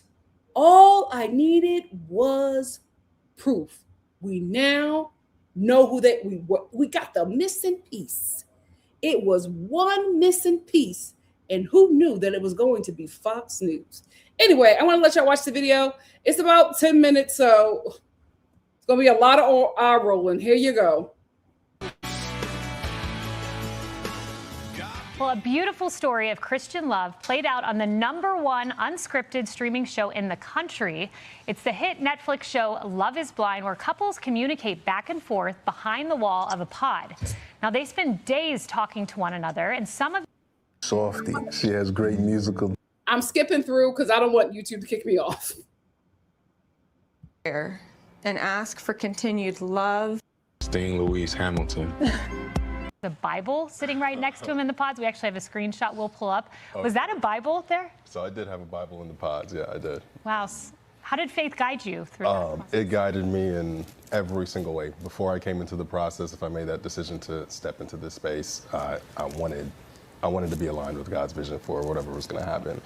In the conversations I was having with the different individuals in the pods, and especially Christine, where we hit it off on our foundation, like faith is our foundation, and then leaving the pods, exiting the pods, and so forth. So yeah, I definitely had a Bible in there to pray on, to reflect on during the times we were going through the experience.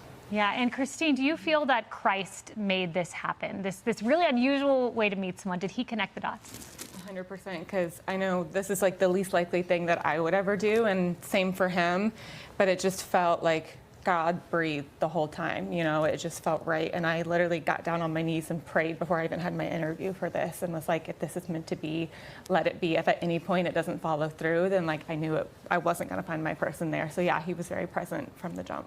Yeah, and you found your soulmate through that. And Vic, you know, you're about to see Christine for the first time, this beautiful lady in spirit and just physically as well. But you've never seen her before. That would make a lot of people nervous. Were you nervous? Slight, like very, very slight nerves, honestly. Even before those doors opened up, I'm like, I don't care who comes out of the doors opening up, because I know where my heart is. And those doors opened up. I said, And I want to play this moment where you're sitting down with Melody, where you said forgiveness is something that needs to happen with your father. So let's watch that. so We kind of made plans to go visit my dad, and initially he was just going to drive me, and I was going to go in and get to see my dad for the first time in years. And then towards the end, my dad had asked me if I was dating anybody, and that's when I kind of threw my ring out on the table. And Vic actually came in, and we were able to have a conversation and break some bread.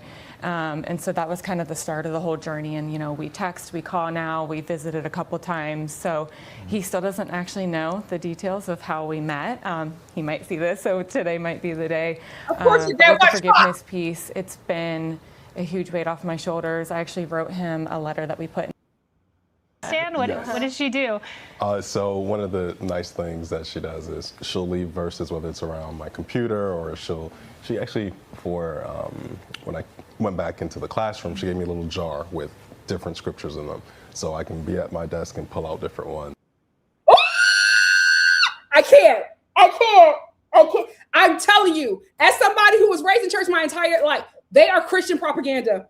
They are Christian propaganda. You see, the interviewer talked about her forgiving her dad, the deadbeat. Forgiveness. Let's talk about you and your father. Why don't we talk about police brutality? We're never going to have those conversations. They are Christian, white evangelical Christian propaganda. And I'm telling you guys, I was just like, what is it? I can't figure this out. Vic never made sense to me. You are a black man in Brooklyn. New York City. Listen, not my tribe or my type, but the man not ugly. He's attractive to somebody. Got a nice job. Seems to have a really nice personality. Why are you on Love is Blind? I said for the both of them, I said, it is so weird that these two people needed this show to find a husband and wife. Like, it don't make sense. I saw Vic, I said, it don't make sense. Kevin, I said, yeah, I know why you here. Vic didn't make sense. I saw Christine, I said, you mean to tell me you can't get a white man? What is going on? Then as soon as we see them, they start praying. What the hell is this? I said, oh, we needed to find a fellow Jesus freak. That's what it is. That's what it is. You could not find nobody who would be in a relationship like that. Because this is all they talk about. They're not having real conversations. As somebody who grew up in church, we know this couple. They don't have real conversations. Everything is God will provide. Jesus, he knows us. Let's read a scripture. Let's fast and pray before the Lord. You need to have a conversation. They don't talk about anything. Everything is just God and the Bible. And when these couples don't work out, they have the worst crash out because they have made their life about a faith that they never activate. They don't do no research. They don't question anything that is preached to them over the pulpit. They don't really know this faith that they're professing. But all they know is the judgment. They know that gay people are bad. They know that black people are being punished because of slavery punished black people. Black people had to be enslaved so that the white man can give them Christ. This is what these people are teaching in these churches. That's why you got so many black people denouncing their culture. I'm not black, I'm Christian. You're an idiot. You're not black, you're not Christian, you're a fool. because you are not being taught Christianity. You are being taught white evangelical nationalism. That's the only thing that's being taught in America. That's why you hate yourself. That's why so many of you in the church are depressed. And a depression don't leave you until you leave that church. Because you are keeping up with a faith that was never meant for you. You are keeping up with a teaching that was never meant for you. You are reading a Bible that has been translated so many times by capitalists. You don't know what the hell you're reading or what the hell you're believing. And so when you actually have trials and tribulations, you don't know how to handle them. Because now you got an issue with God, because I've dotted every I, I've crossed every T, I've read every scripture, I never miss a Sunday service. Why is this happening to me? Now you got a problem with God. You don't know what your faith even means. Because whatever that man on that pulpit tells you, that's what you digest. And I'm telling you, this is going to be the Barbie and Black Ken of Christianity. This is the start of their tour. This is the start of them saying, oh, we never really talked about race because through Christ, all things are possible. We never had those discussions. We don't talk about who we voted for, but we're praying for our president. And if that's who God made our president, then we are going to respect. We know exactly who you are. And I'm telling you, Black people, everybody, I won't just put it on us, because there was a lot of people who was just like, who in my, a lot of Star family, because we got discernment, was just like, something up with this couple. What is it? What is it? Christian propaganda. Christian propaganda. Y'all don't have no tough conversations, but you leave scriptures for each other. I'm telling you, we went to church with these people. It all sounds cute, guys. It all sounds cute. I remember being at their bachelorettes where nobody did anything fun. We read scriptures and we sang praise and worship. I will never forget the most dullest and cordiest bachelorette party I've ever went to. We were around a bonfire singing praise and worship songs. I'm not a dildo person, but I was just like, oh my God, where are the dildos? Like, come on. Is anybody going to share any stories about how to survive marriage?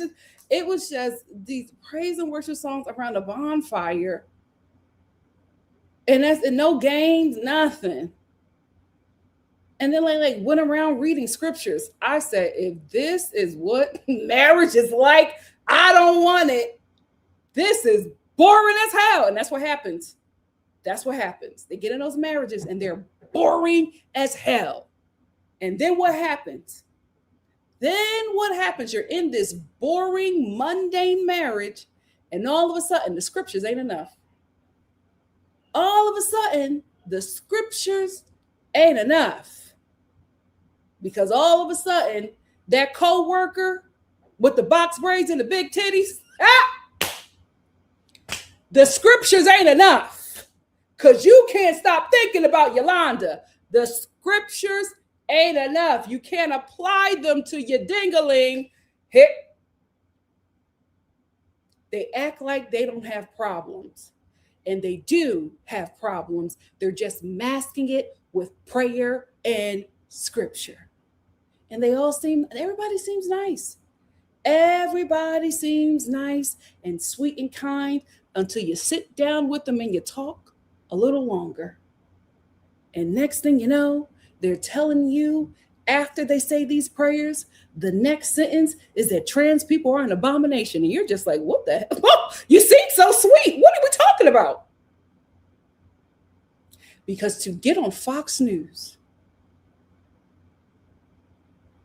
that demonic show, and profess your love for the Lord, lets me know, one, you don't know him, and two, you lack discernment. Because even an atheist can see that ain't no place that God would be. but yet you're up there talking about the scriptures that you leave for each other. Oh, we knew it. We knew it. And they called us haters. They said we were jealous. They said we were mad that a black man was being taken by a white woman. I said, not my tribe and not my problem.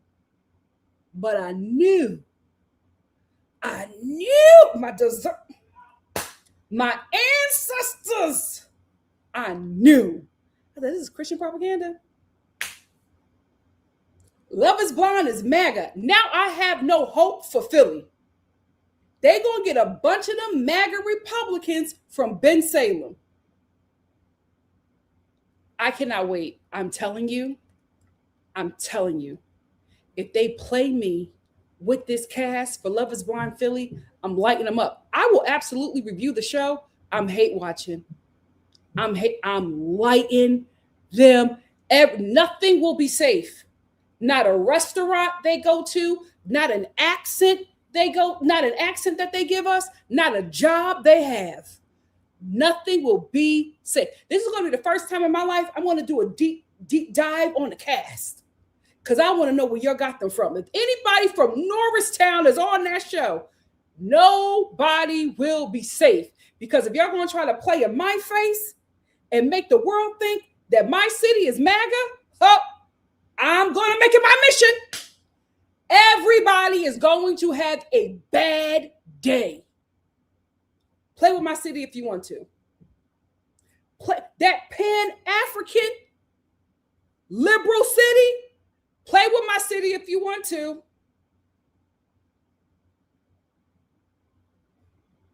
I've already looked up casting. I've already looked up y'all, so I'm tagging y'all in everything. Hit. Because I see where y'all going with this. I see where y'all go. And if there's not one black Philly Muslim on this show. But anyway, I just said all that to say, I'm never wrong. Just early. What mega church are they going to go to next? What right-wing politician are they going to stand in solidarity with? And here's the thing. It might not be a big deal that this black man is on Fox News with his white wife pushing Christian propaganda, but I'm telling you, optics are everything, because not a lot of people know, or nobody will see him first glance and think, oh, he's from Grenada, right? Or that he's first gen. What you will see is a black American. Case in point, that sister that they keep on showing, who works for ICE, all them black people that they keep on showing that's working for ICE at the airport, everybody in the comment, I can't believe that black Americans would do this. Black Americans have been through so much. I can't believe that they work for ICE. Now, I'm not saying that black Americans are not working for ICE, but I'm gonna tell you right now, we ain't the majority, right? This is what I keep on trying to tell black people who are not American. They don't care. They do not care. I'm Jamaican. I'm Haitian. They don't care. Everybody thinks you're black American. I know it's going to be annoying. I understand.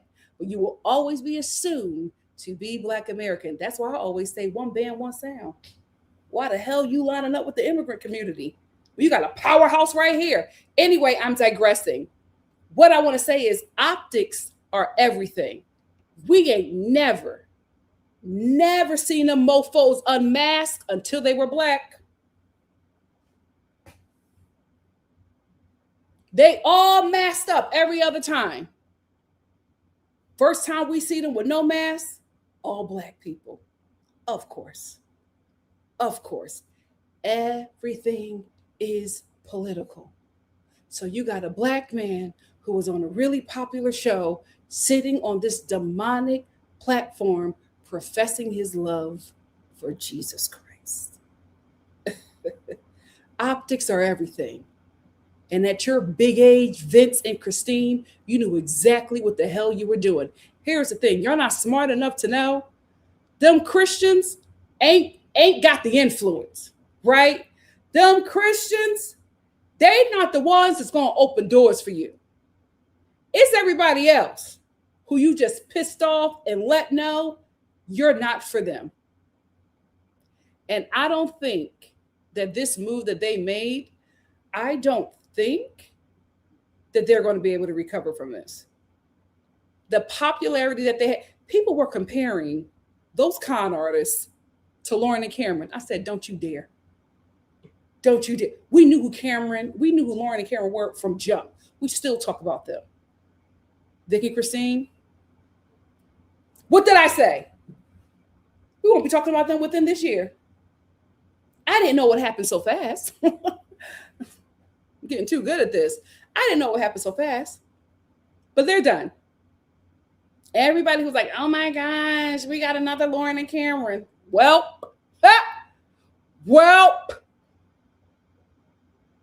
Black women, your discernment is never trusted every time. We all said it. And here's the thing. Shout out to us. We're good people, right? Because we were just like, love is love. We're happy for them, but something, I don't know. We were all like tiptoeing around what we felt, but we knew it. We knew it. A coon and his owner. We knew what it was. We knew what it was. I'm telling you, they both of them hit me in my ancestors. I said, there's something up with them. Something up. This not making sense. This ain't making sense. I knew what it was. And now I finally got my proof.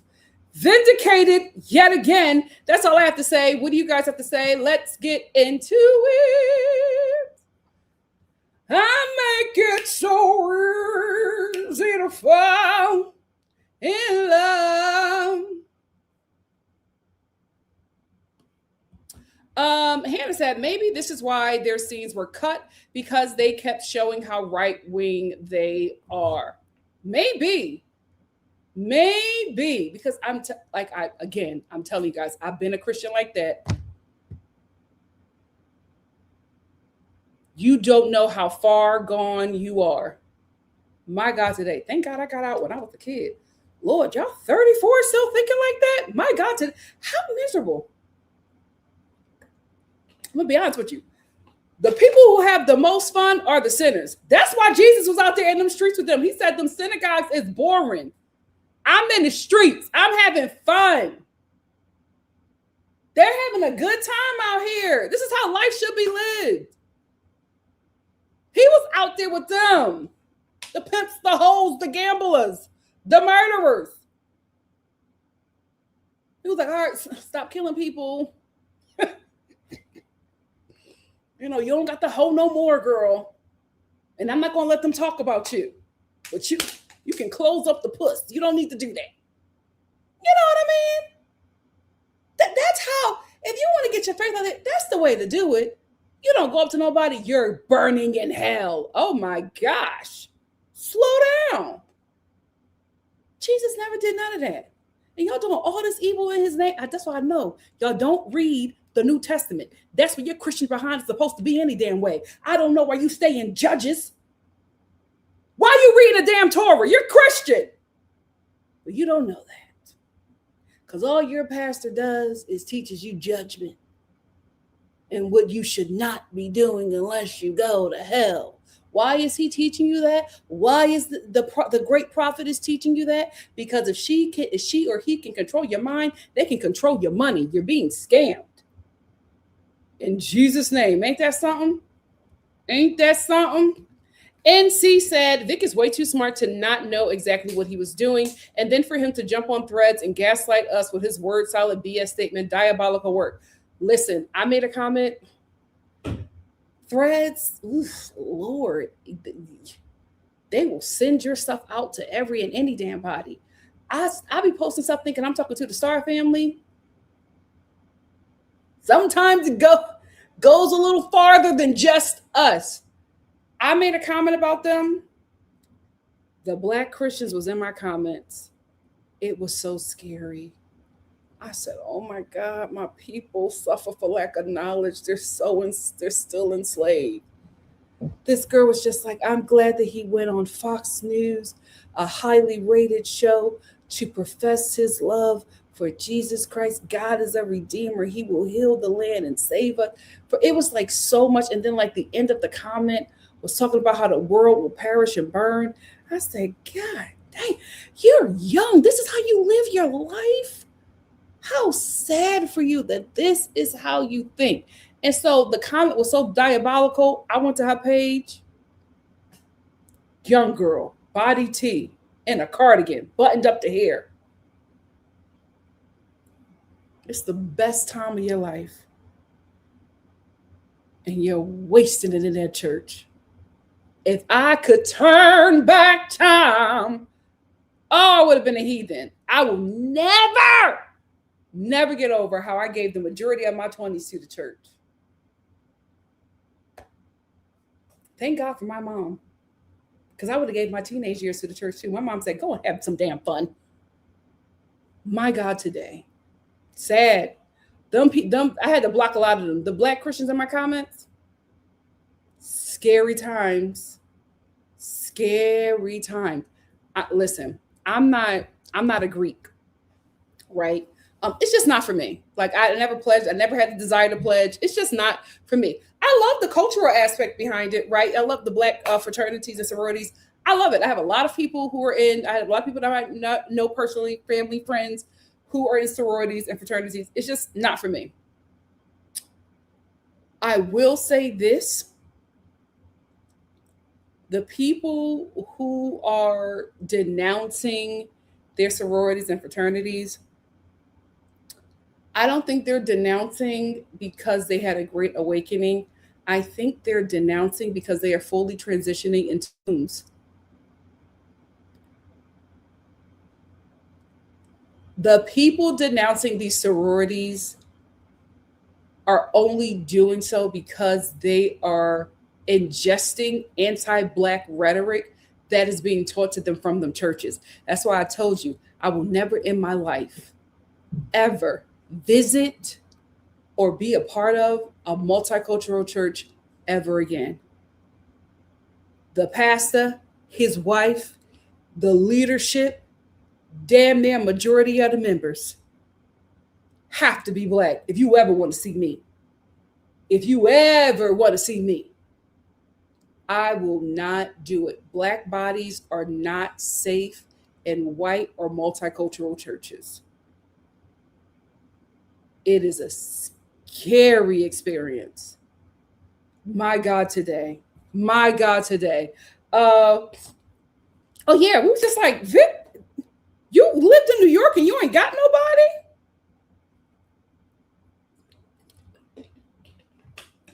Okay. Give time. Give time. In 2026, Kirsten said, I can't believe this is real. Christian propaganda in 2026, and they are not playing around. I also think it's because a lot of people are not aware that it's over. Who expected the AI bubble to burst that quickly? A lot of people are acting like the America that we're in now is here to stay. They don't know that as quickly as they are trying to push forward with Project 2025, it is quickly being pushed back. Trump is robbing us because he's being sued in every court in America and losing. I don't think they realize, and I think Vic and Christine really think that the America as we know it now is going to be this way. So that's why they feel so comfortable on Fox News, because they feel like this is where America is going. Oh, brother, you better hold your locks. You're in for a rude awakening. Sarah said, we knew when we looked up that Instagram. No way was off-brand Erica Kirk not following any.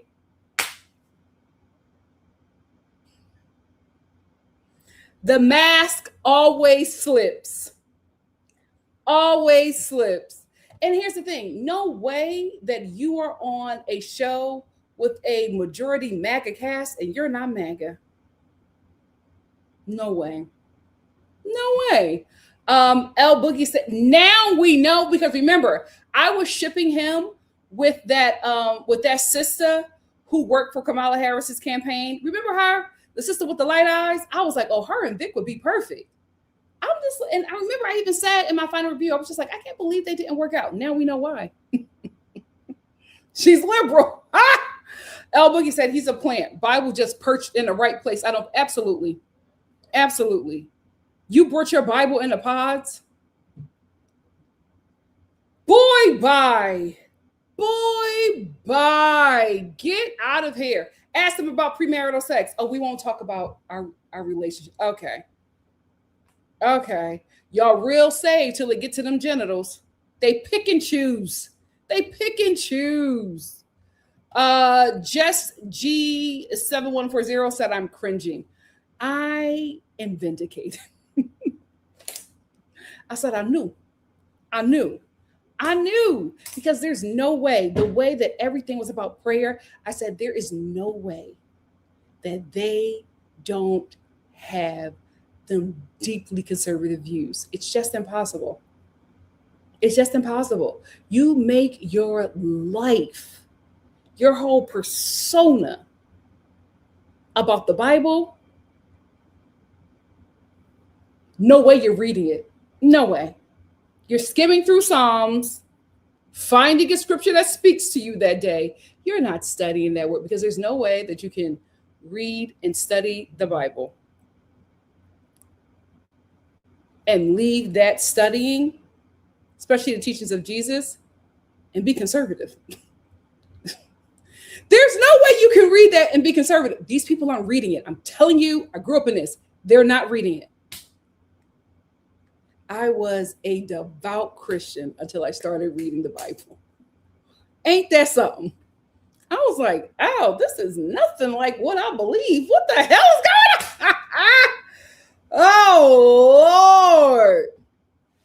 Like Simone, I got down on my knees and I prayed to the Lord and I said, God, if you want me to do this Netflix reality TV show about getting married, let me know now.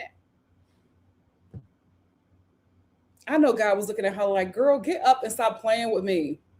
I'm trying to stop wars in Palestine. Why are you bothering me with this nonsense? You was going to do it anyway. Because you want to get, this is another thing. The girls that get it and know this. They like for you, the people who go to them kind of churches, they like for you to get in positions where you are visible because they will tell you this is what God wanted you to do this. God wanted you to do that Netflix show so that you can spread your faith. That's a way for you to reach. That's a way for you to reach the demonic humans by going on this reality TV show and sharing your faith.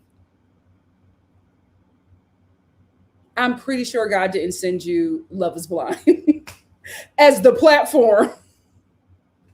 They will legitimize anything as long as it benefits them. As long as who was her name? Bella on Love is Blind. All of her stuff was about on Love Island. All of her stuff was about Jesus. I said, Jesus did not tell you to do Love Island. Bella, you can go ahead on all you want to. All of that, I'm here to share my faith. Okay. You could do whatever you want. But when that heifer realized she was going home, she stuck that tongue down Nick's throat so fast. I said it. Oh, well, what part of the Bible is this? Songs of Solomon? My God, today. They will twist that word and their faith to fit whatever agenda that profits them. It's a scam. It's a scam. Give me Chuck said, not this propaganda. Let's not forget the evangelicals has been conspiring since the late 70s for this. Does that girl know that if she took that man's last name, she possibly couldn't vote?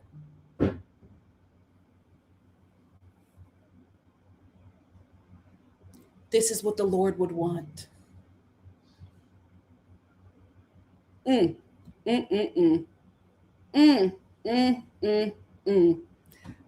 you, Irene. Irene said, out of all networks, you know what you're doing. This ain't CNN. This ain't CNN. You chose Fox News in 2026. You as a Black man, there's no way you don't know what that network has said about Black people. specifically Black men, and the harm that they have caused to specifically Black communities. There's no way you don't know that. There's no way as a white woman you don't know that. But you're sitting up there, the both of you sitting up there, you are agreeing with everything that happens on that platform. There's no way they don't know about Fox News. Now, it'd be different if they're on a local news channel that happens to be like a Fox, you know what I mean? Like, you know how there's those local news channels that is playing on a Fox station. Very different than Fox News. That was strategic, and that was to let us know this is who we are. We don't have to play the game anymore. We're not doing press for Netflix. This is who we are. And I'm telling you, for Netflix to suppress their views, they had to be horrible. Those pods had to be horrible. That is why we didn't know enough about Vic and Christine, because Netflix couldn't film it. They couldn't put it on a show. That's why we didn't get a lot of them in the pods. Because they was probably saying some stuff. I don't care about them enough to go through their likes, but my God, today. Story time where Ricky probably might do a deep dive. Hey, Ken, how are you? Ken said, Nikki, did you see the new Drewski sit? My sister just showed me that about white conservative women. Why is the host looking like him? Drewski, listen, he gonna get them all at some point. Hannah said, Vic, a presumed fighter against Black people's oppression, marrying a white woman and showing how prejudiced he is. There's a Van Jones born every day. A lot of Black people who think like Vic are in Black power spaces. Hello, Frederick Douglass. Ha! Because they are pro-Black themselves. They are not pro-Black people. They're in the position of, I want to enhance my life. And I'm going to use my Blackness and the people that will fight for that to get to where I need to be. Remember I told you he gives me Sidney Poitier?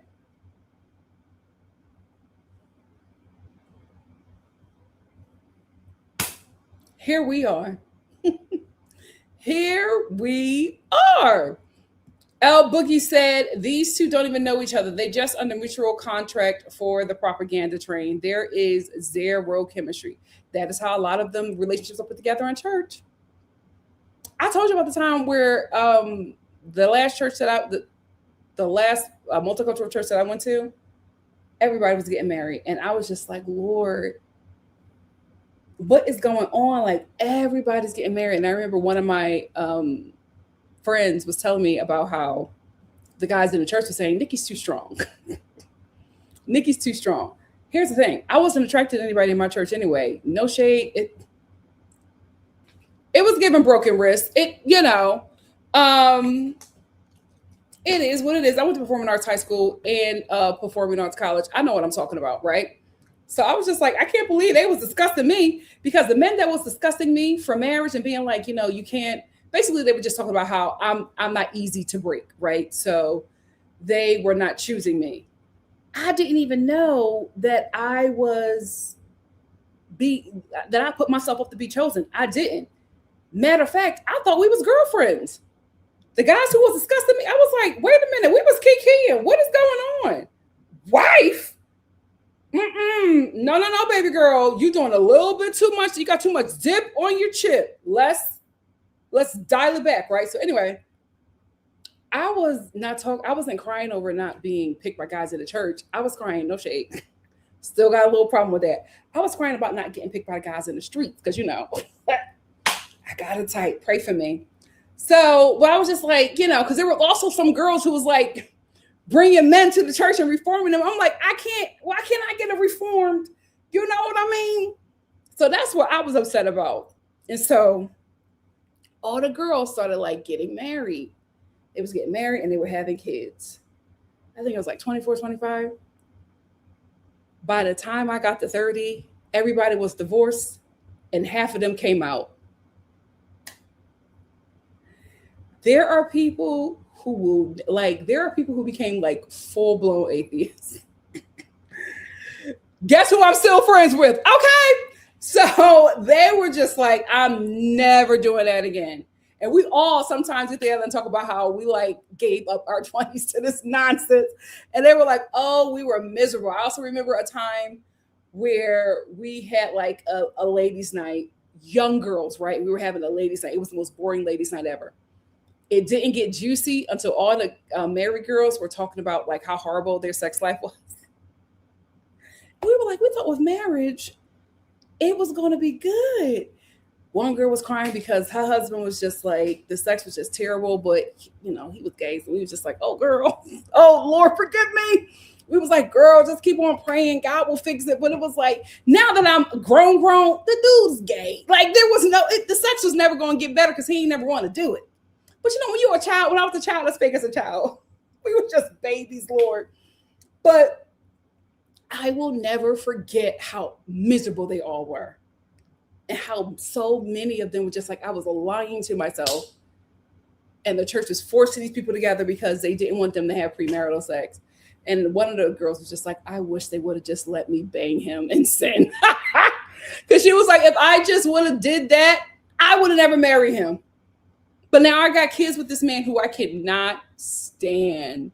It's propaganda. They have no chemistry. They do not like each other.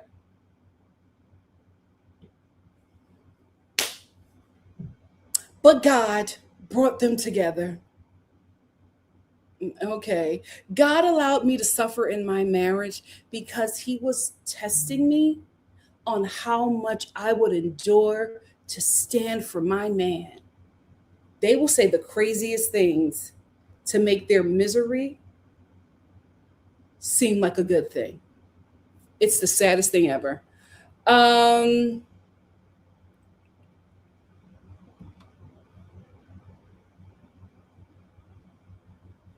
I said there's no way you don't know what that decision means. There's no what my eyes almost rolled out of my head, Simone. Scripture sticky notes, she just leaves them all around the house. The way that will piss me off, clean this place up. Like I'm telling you, they're going to keep on giving y'all this cookie cutter thing. Oh, we just pray together. Every time we have a difficult conversation, we just pray. Okay. All right. Hannah said, yep, I smelled that Christian propaganda the second episode. We all did. Ken said, so is that the reason why Vic and Christine didn't go on vacation trip after the pods? We all knew what it was. They never talked about anything. All they did was pray.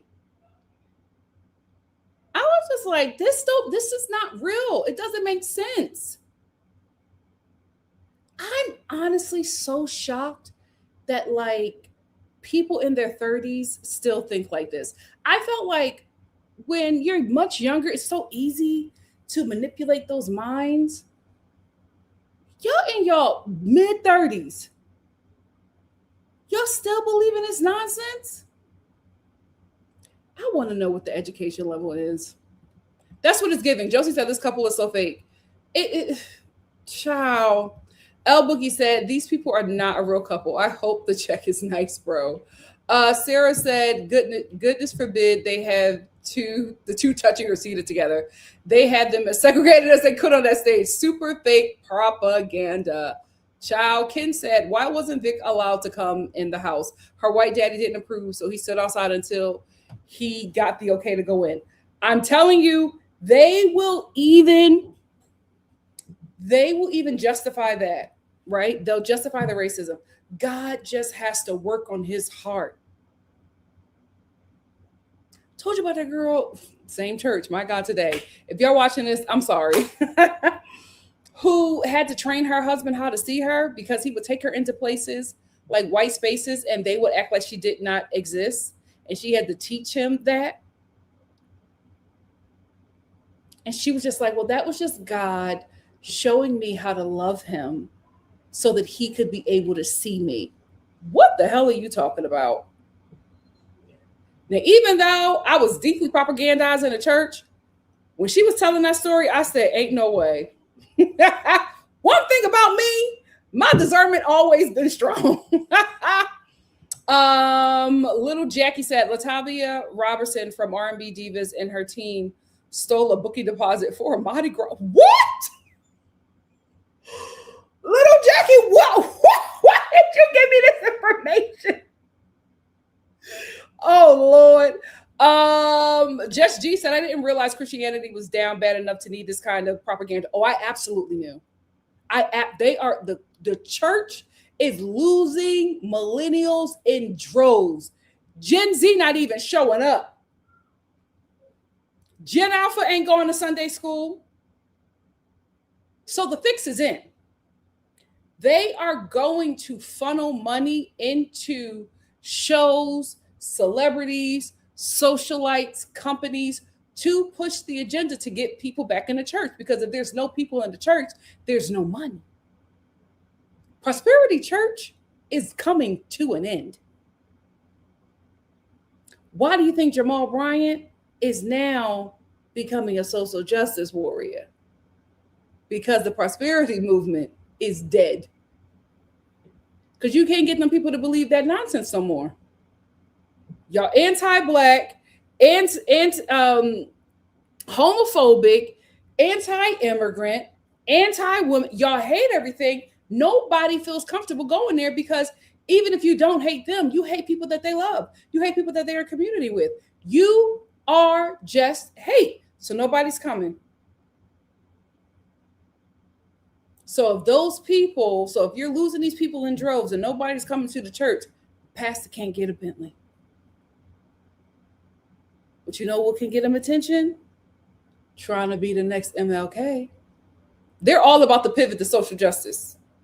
They're all going to start to care about women's rights and women's health. All of a sudden, they're going to have a dream, and God told them that the gay people are my children as well. Watch. What they're losing money. It's all about the moolah. They're losing money. And these cookie cutter Christians ain't cutting it. They're corny. Nobody wants to be them. Vic and Christine almost had it. They almost had it. Then they sat up there on Fox News and got comfortable. Oh, Simone said, I knew not to fall for the 11 versus Virginia couple. Here's the thing with 11 versus Virginia. The way people romanticize those people, look up that couple. I'll never forget the movie. Did anybody see that movie back in the day about this couple? Where the first time they had sex, the husband raped her. I said, how the hell is this a love story? Their first sexual encounter was rape. Y'all be going through it. Y'all be going through it in the interracial streets. Ken said, Vic always feels so scripted and fake. Nothing is genuine. Just G said, did they ever quote scripture? I can't remember. No, we did see the Bible a lot. We did see them praying a lot. I'll be honest with you. I don't remember them quoting scripture. I really didn't pay attention to that couple. I knew what it was. And I'm just like, I'm not digesting that nonsense. This isn't for me. Hannah said, Vic is posturing. There's a lack of authenticity in him. He is faking it to either become a Christian influencer or something related to TV. The fix is in. The Christian propaganda fix is in. I wouldn't be surprised if they start a podcast. What will the podcast be called? Biracial Jesus. Watch it be something about healing racism with Christ. Watch it be something where all of a sudden,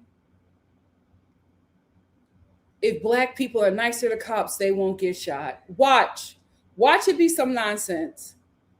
Watch it be some nonsense. And the next step after the podcast, a church in Texas. The grift is in. They're going to make money. They're going to make money because they're going to use the influence of Vic because they think that he is Black American. They're going to use the influence of him, and they're going to show this white woman next to him. And they're going to say, this is the ideal couple. And they're going to push that. We're smart enough not to digest it, because what they're saying is a Black man is only good if he has a white handler. And we all know how that goes. Just you wait and see. Give Me Shelter says, some of my friends are Catholic and they said that they are encouraged to not read the Bible. That's why because if you read the Bible, you will not be conservative. If anything, if you read the Bible, you'll become radical. That's what happened to me. I got mad radical. Like, y'all, I used to be, like, I'm still radical, but back in the day, girl, because the same time that I started deconstructing was the same time that I was taking two African American study courses in college. I was on one. I remember getting into a fight in the middle of service. I was that girl in the middle of service with the house prophet, screaming. You know what he said? They kicked me out the church that day. And security came to try to get me. I said, put your hands on me and see what happens. I was a mess, y'all. I was a mess. And my mom got up and left with me. I was that girl. And I was so young. I was so proud of myself. I said, this ain't God. I said, you're not reading the Bible. It don't say that. Open up the Bible. I said, it don't say that. You're lying to them. Yeah. I've been that girl. Child, he was like, get her out of here. I said, oh, I'll leave. You don't have to put me out. Oh, I was so radical, child. I was so radical. Coco said, here's what he said on some Love is Blind Facebook group about it. I'm a firm believer that faith shouldn't be forced. It isn't forced on me. We have free will. Oh, you got cut off. Oh, I also believe love is for anyone, regardless of nation, politics, race, etc. It's available to anyone who wants that life or not. Good. I'm telling you, he's good. You slipped up with Fox News, Vic. You slipped up with Fox News. NC said, yep, a reasonably attractive Black man living in Brooklyn. He couldn't have a Black woman. He could have had a Black woman, any woman in a heartbeat. He did not want them. That's why he took his butt over to Maga Happy Red, Ohio. Here's the thing. I will say, I don't think that he was looking for a white woman. I think the way Christine, and here's the thing, this is for the ladies. You have to, even the good guys, you have to see them for who they are. Because you don't catch that Vic is red pill, right? But something ain't right in your spirit around them. Something is off with this couple. The thing about it with Christine is that she presented herself to be submissive through faith. And that is something that ignited him. For me, any man who is like so faith forward is a pause. It will give me pause because, especially if your faith is oppressive and you're not questioning that or clocking that or researching that, I, as a woman, I am automatically going to think you are not about this faith because this is what you believe. You are about this faith because you want to oppress your partner. You have a desire to be an oppressor. That's why so many men are all of a sudden Christian, all of a sudden deeply religious. The most horrible man you know. Soon as they go through something in the spotlight, these celebrities, especially the male ones, all of a sudden they become Christian. Russell Brand has never read the Bible. Never read the Bible. But he knows that he will be protected in Christian spaces because of how Christian spaces worship men. And that all of his sins will be forgiven. And he will be supported. And the church will always send a woman who he is either abusing or mistreating back to him.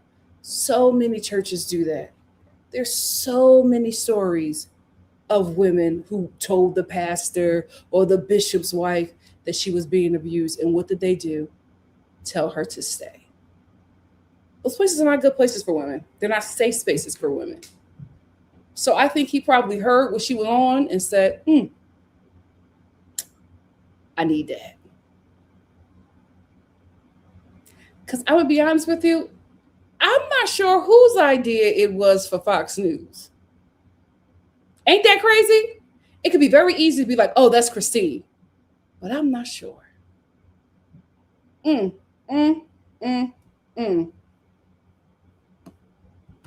Gibby Shelter said 3,000 different versions of the Bible. Not languages, versions. Ciao. Oh, that's so powerful. C. Grimm said, the devil fled when I deconstructed Christianity. Ain't that something? How you happy after deconstruction? Coco said, I believe love is for anyone. Oh, you got that. That was from Homeboy. This is also a continuation. In times where faith is weaponized, used to oppress harm, it's important to share what faith means to me, regardless if it's on Fox, CNN, or the street. Coco also said that Vic said, when asked to share my faith, there's a good chance I'll say yes. Always open for this dialogue. I think that's a great statement, but I can see the BS. I can see they always do that. It's a platform for me to share my faith. Fox News? Okay. There'll be the same people who is just like, well, God is creating all these wars so that these people could turn to him. They will always justify evil as long as they can profit from it. Josie says, I don't trust any couple that makes religion their personality. 9 out of 10, they're hiding skeletons. 9 out of 10, they're just not safe. And I'm telling you, I know what this is. We've seen the girls that grew up in church know what I'm talking about. We've seen this couple. And they're always so nice. They're always so sweet. And then suddenly the mask slipped and they say something and you're just like, oh, that was really dark. Oh, every time. Every time. Oh, absolutely. El Boogie said, watch they show up to the next Turning Point event. Because this is the thing. You went on that platform. So now you are letting the MAGA people know that you're team them. So you're going to get invited out to all these things. And are you going to say the same thing, Vic? Oh, I was just there sharing my faith. I was just at that Klan meeting sharing my faith. We know what this is. We know what this is. Johnny said, preach, Nikki. People who only talk about God without doing the work and being in reality is hella weird. You got to have balance. You got to have balance. Amen. Amen. Cameron said, I give them 3 months and they'll be speaking guests at the next Turning Point. You know it. You know it. It's just like at some point you're going to have to take a stand, right? We all know what Fox News is. Like you can't play in our face. Like it's out there now. You can't play in people's faces. You can't. You can't. And I think oftentimes because America is Christian, they think that people are not going to push back against that. No. People are tired, man. People are tired. You guys have caused so much havoc in the name of God. People are tired of y'all. Y'all need to rebrand expeditiously. Neglected said, how do you mess up a Love is Blind bag? The audience is not the conservative middle Americans that Bachelor Nation is. It's more diverse. I'm never messing up a bag. Absolutely. Because the Christians hated that show in the beginning. They weren't about that show. So I don't understand Love is Blind going MAGA when that was never your audience. Like the people that are making decisions are just not smart. I'm like, why would you do this? It's just like with Bath and Body Works now trying to be a luxury brand in a recession. Why are y'all letting stupid people make these decisions? Busola said, true, it really unmasks what kind of Christians Vic and Christine are. The bigoted types. Absolutely. The ones that will tell you to pray the homosexuality away. The ones that will send you videos about how abortions are demonic. That's what they seem nice. They seem nice. And then you sit down with them and you realize just how sinister they really are. The nicest people I met at church, out of nowhere, started sending me videos about abortions. Sending me videos of literal fetuses being pulled out of women's bodies. I was so mortified, but the way they were like justifying that, and this was because I was excited to vote for Obama, and that was their way of making sure I didn't do that. They are sinister. Oh wow, you really love them. You telling them the real story. The real. They're sinister, but they'll smile and they'll tell you about scriptures, and then they'll tell you to pray the gay away. These two would. No, I didn't, because that's not my story to tell, Toya. These two were so good. They almost had us fooled. Then they went on Fox News. Fools. Fools. It absolutely is good. I have to finish it. We'll review it next week. I'm still on the fence, guys, about Bridgerton. I'm starting from the beginning, and I just do not understand how they're so dark-skinned people. I can't. I'm trying to wrap my head around it. And then there was news. I saw the news about the leads, and I'm just like, is this the first time a dark-skinned? Because I haven't watched everything, but I'm like, is this the first time a dark-skinned woman is the lead of Bridgerton, and she's sharing it with a white woman? I'm trying, but I'm just like, I can't. And I guess for me, the bar is just higher when it's art that I'm consuming by a Black person, especially a Black woman.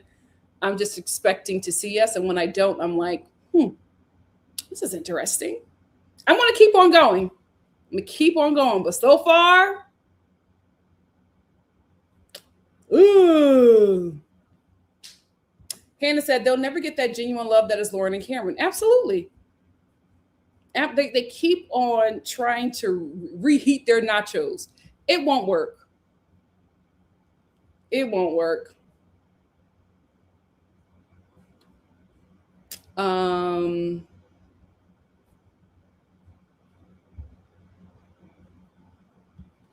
Social Steph said, I'm so glad I wasn't brainwashed by this weirdo Christians those weirdo Christians when I was young. And honestly sneaks up on you. It really, really does. That's why Vic and Christine is so scary, because everybody was eating them up. And that's how it happens. That's how it happens. Everybody's just like, oh my God, I'm loving their love story. And because you thought these people were so kind, so sweet, you would have never thought that they would get up on a platform like Fox News. Baby.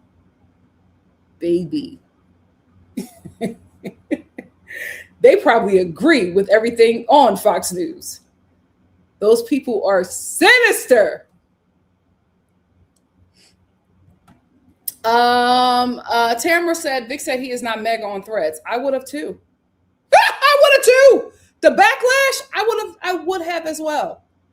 I honestly don't think that Christine, I don't know, child. I honestly don't think that he's MAGA, but I think what a lot of Black Christians don't know is that they're being taught anti-Blackness through their religion, and they don't see it. They don't see it. They'll especially with this whole movement of I'm not Black, I'm Christian. Why are you the only ones that are saying? Nobody else is saying that but you. That indoctrination is slick. It's slick, baby. You got to catch everything. Now y'all denouncing your sororities and fraternities. God didn't tell you to do that. You're denouncing anything about you that is Black. Why does the church want you to get rid of your identity so that they can give you one that they can control?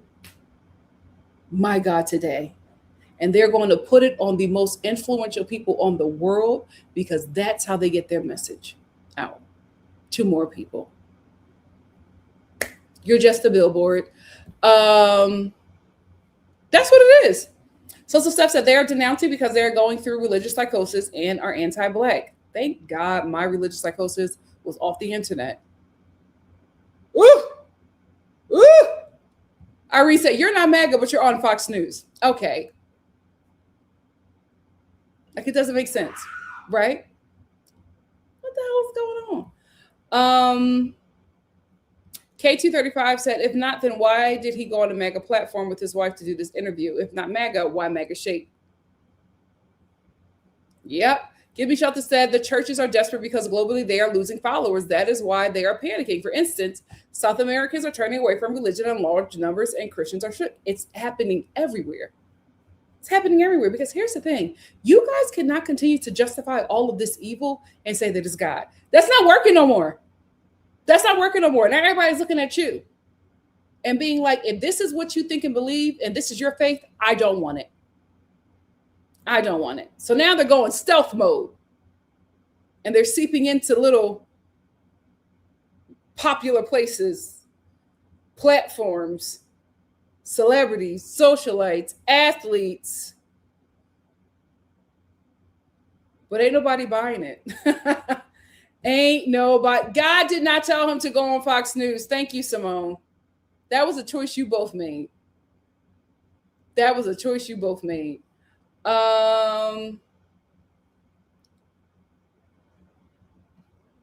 So Steph said Vic's mama clocked him though. Yeah, she did. She did. She saw her son trying to become Sidney Poitier.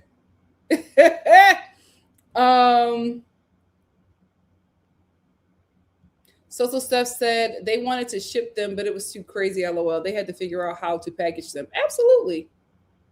Absolutely. Busola said, I haven't heard of another Love is Blind people going to that network, even the MAGA ones. Or will MAGA Ashley and her MAGA dad show up next week? Probably, but here is the thing. I'm telling you, these two are platforming themselves in Christian spaces. That's what they're doing. They're going to do some kind of Christian influencing. And here's the thing, Christian influencing, big business. Big business. Big, I'm telling you, wait for the podcast.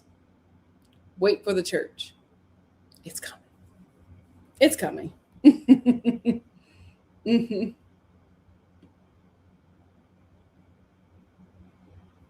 Come on. So Steph said, they said that these Black men fighting for civil rights really just fighting to be with white women openly. That's what my grandmama said. That's what my grandmother said. She said that Black women were the backbone of the civil rights movement. They let the men be the face because they thought it was the right thing to do. She absolutely regretted it. She said it was the worst thing we ever did. Hannah said Giselle's dad fight against racism but still upholding colorism so far as marrying and leaving his legacy to a white woman. They just want it for themselves. They and Jones. They and Jones.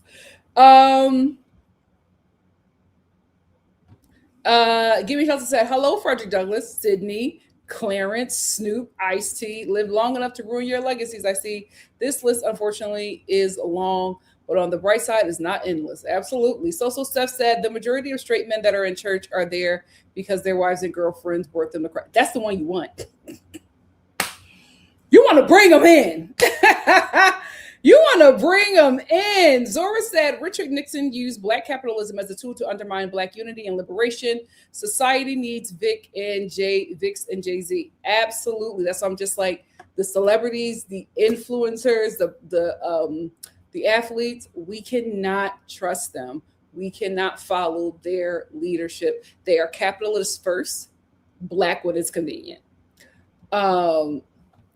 Kicked me out. Kicked me right on out. My mama was about to square up. Mama Star don't play.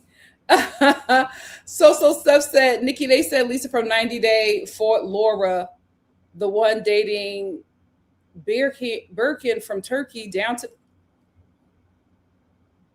Woo! Child, we talk about that show tomorrow. My God, today. Oh, no, Friday. L Boogie said, I wonder how long the propaganda contract is for like 2 years with an option early to renew, 1 year in a godly breakup. Who knows? Whatever it is, it's going to be profitable for them. Here's the thing. These people do not want to go back to their regular 9-to-5 jobs. They don't want to go back to their regular lives because there is money in influencing. A lot of these people are not coming on these TV shows to find love. Some are, but the draw is that I'm going to be able to be a very profitable influencer when this is all said and done. They're all coming on the show for that. Busola said, all this just makes me think of Bell Hooks' book, Black Looks. She was an oracle. She sure was. This thing with Vic and Christine is like right out of a chapter in that book. Absolutely. Absolutely. Give Me Shelter said the sixth richest man in the U.S., Ellison, is stating that he won't touch HBO, but he wants CNN and news shows. Absolutely. The way this will backfire on Christianity so badly is actually hilarious. Ushering in the end. That's the thing. People don't know it's over. It's over. It's over. I keep on saying this is bad for Christianity. Y'all better get ahead of this, but they won't. They won't. They want to push that propaganda. It's not because they want everybody. It's not because they're Christian and they love God, right? They're pushing the propaganda because Christians are just very easy to control. Religious people are just very easily to control. You can get them to do anything. You got all these young people dying in this war because they were propagandized by streamers, YouTubers, podcasters, pastors. And now those who survive won't be themselves, but that's going to be their wake-up call. Coming home tore up and watching their friends die in the war they should have never been fighting. Propaganda got them there. That's exactly why I stopped saying Pledge of Allegiance as a kid. In the 3rd grade, I said no. I said no. I knew it was a spell. I said, that don't make no sense. Why am I pledging to a cloth, a piece of cloth? Absolutely not. But here's the thing. Been a revolutionary. I stopped saying it. Then all of a sudden, the other kids in the class was just like, well, if Nikki not saying it, I'm not saying it. So my teacher just stopped. She just stopped making us do it because everybody all of a sudden was just like, we're not going to say the Pledge of Allegiance. But it didn't make sense to me. I'm like, why am I pledging an allegiance to a flag? It just did not make sense. But even then, I knew it was witchcraft. I knew it was a spell. I said, I don't know what this is. I don't know what this is. Shania said they use a lot of faith manipulation and it pushes people away from Christianity. Absolutely. Absolutely.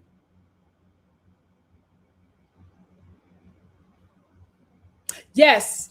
Shed said the movie is free on YouTube. Yes, it is. It came up in my recommendations and I said, the devil is a liar. Yes, Simone. I remember watching that scene and she's like, stop. No. And then she got married to him. I said, what the hell is this? She also considered herself Native American. She did not like that they were calling her black. She was literally getting discriminated against. And she was just like, just a correction, I'm not black. What that Negro knows, she was anti-black, guys. She was anti-black. I'm telling you, the sad part is when you do the research about all of these civil rights movements, you just find out stuff that you just is like, ooh, everybody's horrible. Everybody's horrible.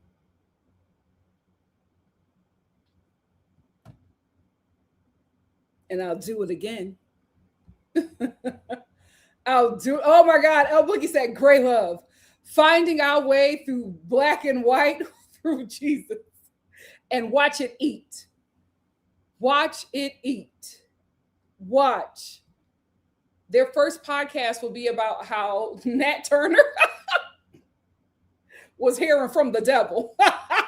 Give Me Shelter said they want Thomas, not Obama. They hate that he loves and respects his wife. And then when he drops gems about being sexually attracted to that queen, oh boy, they can't handle it. Oh, absolutely.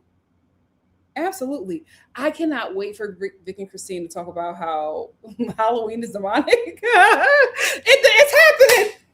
It's happening. It's so much better. The best thing that they could do is stay out of the spotlight now at this point. Because I know where this is going. I know who they are now. I felt it. I just needed proof. There it is. Oh my gosh. Even better. Vic and Christine, if you're watching, this may help you. Just G7140 said 2 cultures, 1 covenant. Ooh. Ooh. The swirlers and spiritual psychosis. Well, eat that up. Eat that up. Eat that up. Love is blind, but faith can see. Come on, Just G. Come on, Just G. He did. Irene, he had everybody but me. He slipped up with that Fox News. I said the mask came off early. Yeah. El Boogie said Russell Brand is trying to say I love jail with this Christian grift. That's what they all do. It's a grift. They don't even read that word. It's a grift. It's a grift. Josie said I knew that couple, that loving couple was weird, but sexual assault crazy. Why? I mean, listen, it is a sexual assault scene in a car. I just warning, if you decide to watch it, I watched that as a kid and I was like, what the hell?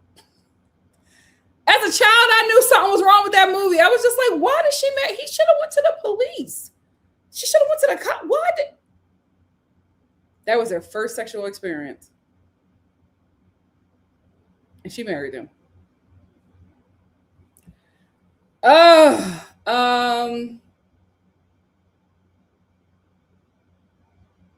No, she doesn't. Social Stuff said the lady from Loving do not identify as Black. She doesn't.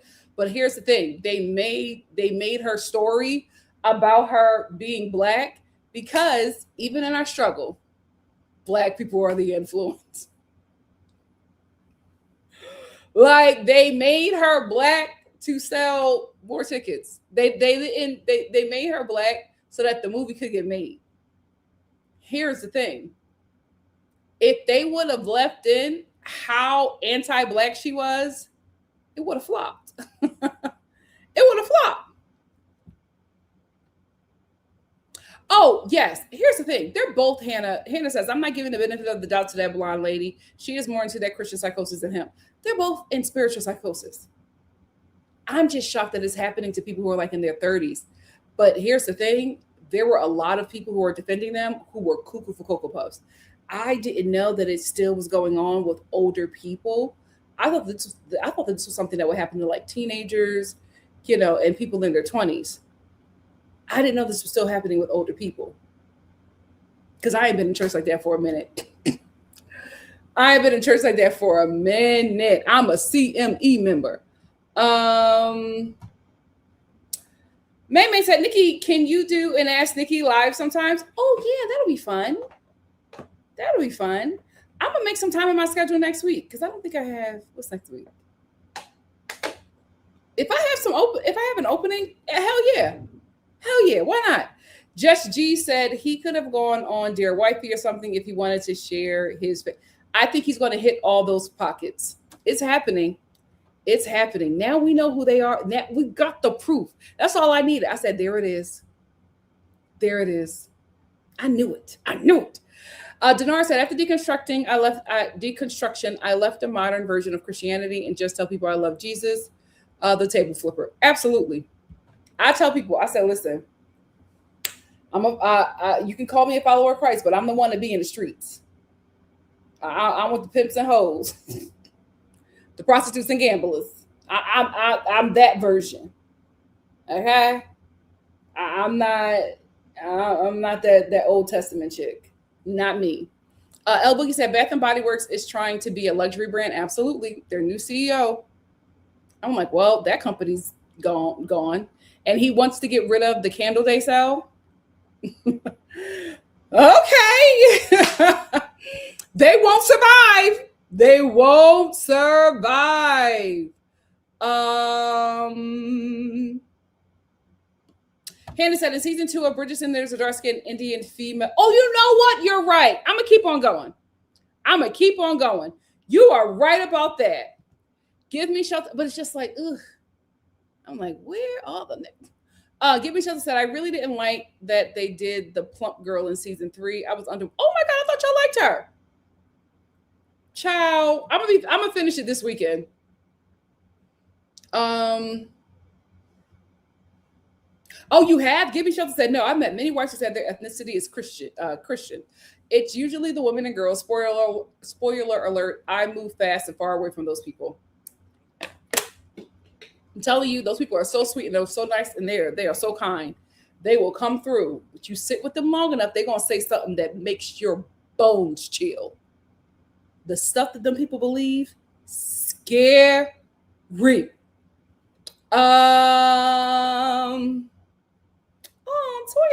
thank you. Thank you so much, guys. Honestly, this is sesame seed oil. Because I had some ramen. And it's the sesame seed oil got me glowing. Oh my goodness. So Steph said Bree is trying to rebrand. She was on Instagram espousing a lot of Christian rhetoric. It's like such a, guys, it is a lucrative grift. It's a lucrative grift. They're going to make money. That Fox News appearance with Vic and Christine, oh baby, they are going to make money.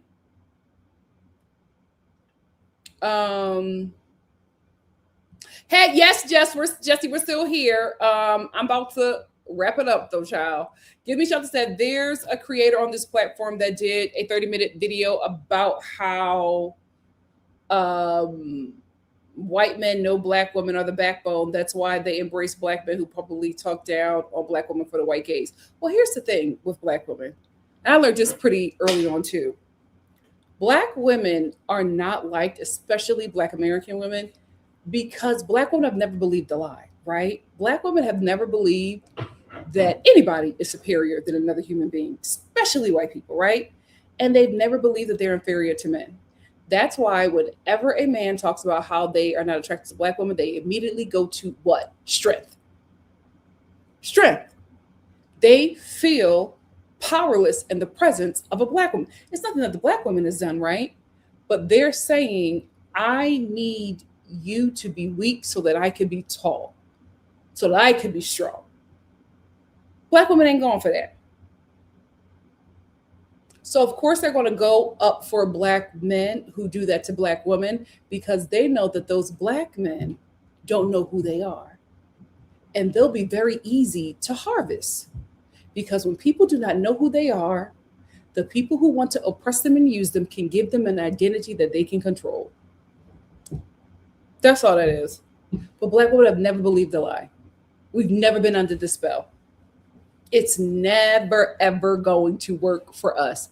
And if you can't control us, then your next step is to try to erase us. Thank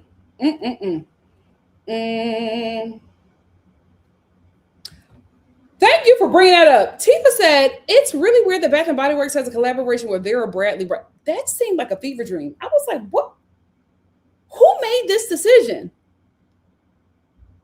This is going to be another brand we're going to lose. It's going to be another brand that we are going to lose. K235 said, why can we never get a dark-skinned Black female lead, though? Like, not even from a Black female writer. Is it going to get funded? Like, I understand where she's coming from, but I'm just like, girl, you're in the game for a very long time. Can't you? Let's do it, sister. But I get it. I get it. It's very hard to get Black work made. It's very, very, very, very hard. Well, we got a Black woman lead, Black dark-skinned woman lead. She's just sharing a position with a white girl. It reminds me of Tyra Banks' first Sports Illustrated cover. She had to share it with a white woman. I love being Black, because I remember when that came out, I remember all the older people were just like, this ain't a win. I remember my mom and my aunties being like, she got to share that cover with a white girl. That's not a win. Where is her cover? And there was so much drama about that she eventually got her own cover, because Black women were just like, no, we're not going to take that. She needs her own cover. So Steph said, Nikki, I would love to know what you think about the new show Imperfect Women on Apple TV. You know what? I have not watched it. I have a free subscription, not a free thing. You know, Apple gives you that free thing to watch Apple TV. I've never used it. I'm going to watch it because a lot of people have been talking about it. Give me Shelter said, I like the girl in season 3, but they made her a man chaser and she's the prettiest one. Isn't Bridgerton based off of books? Right? So Shonda isn't rewriting anything, right?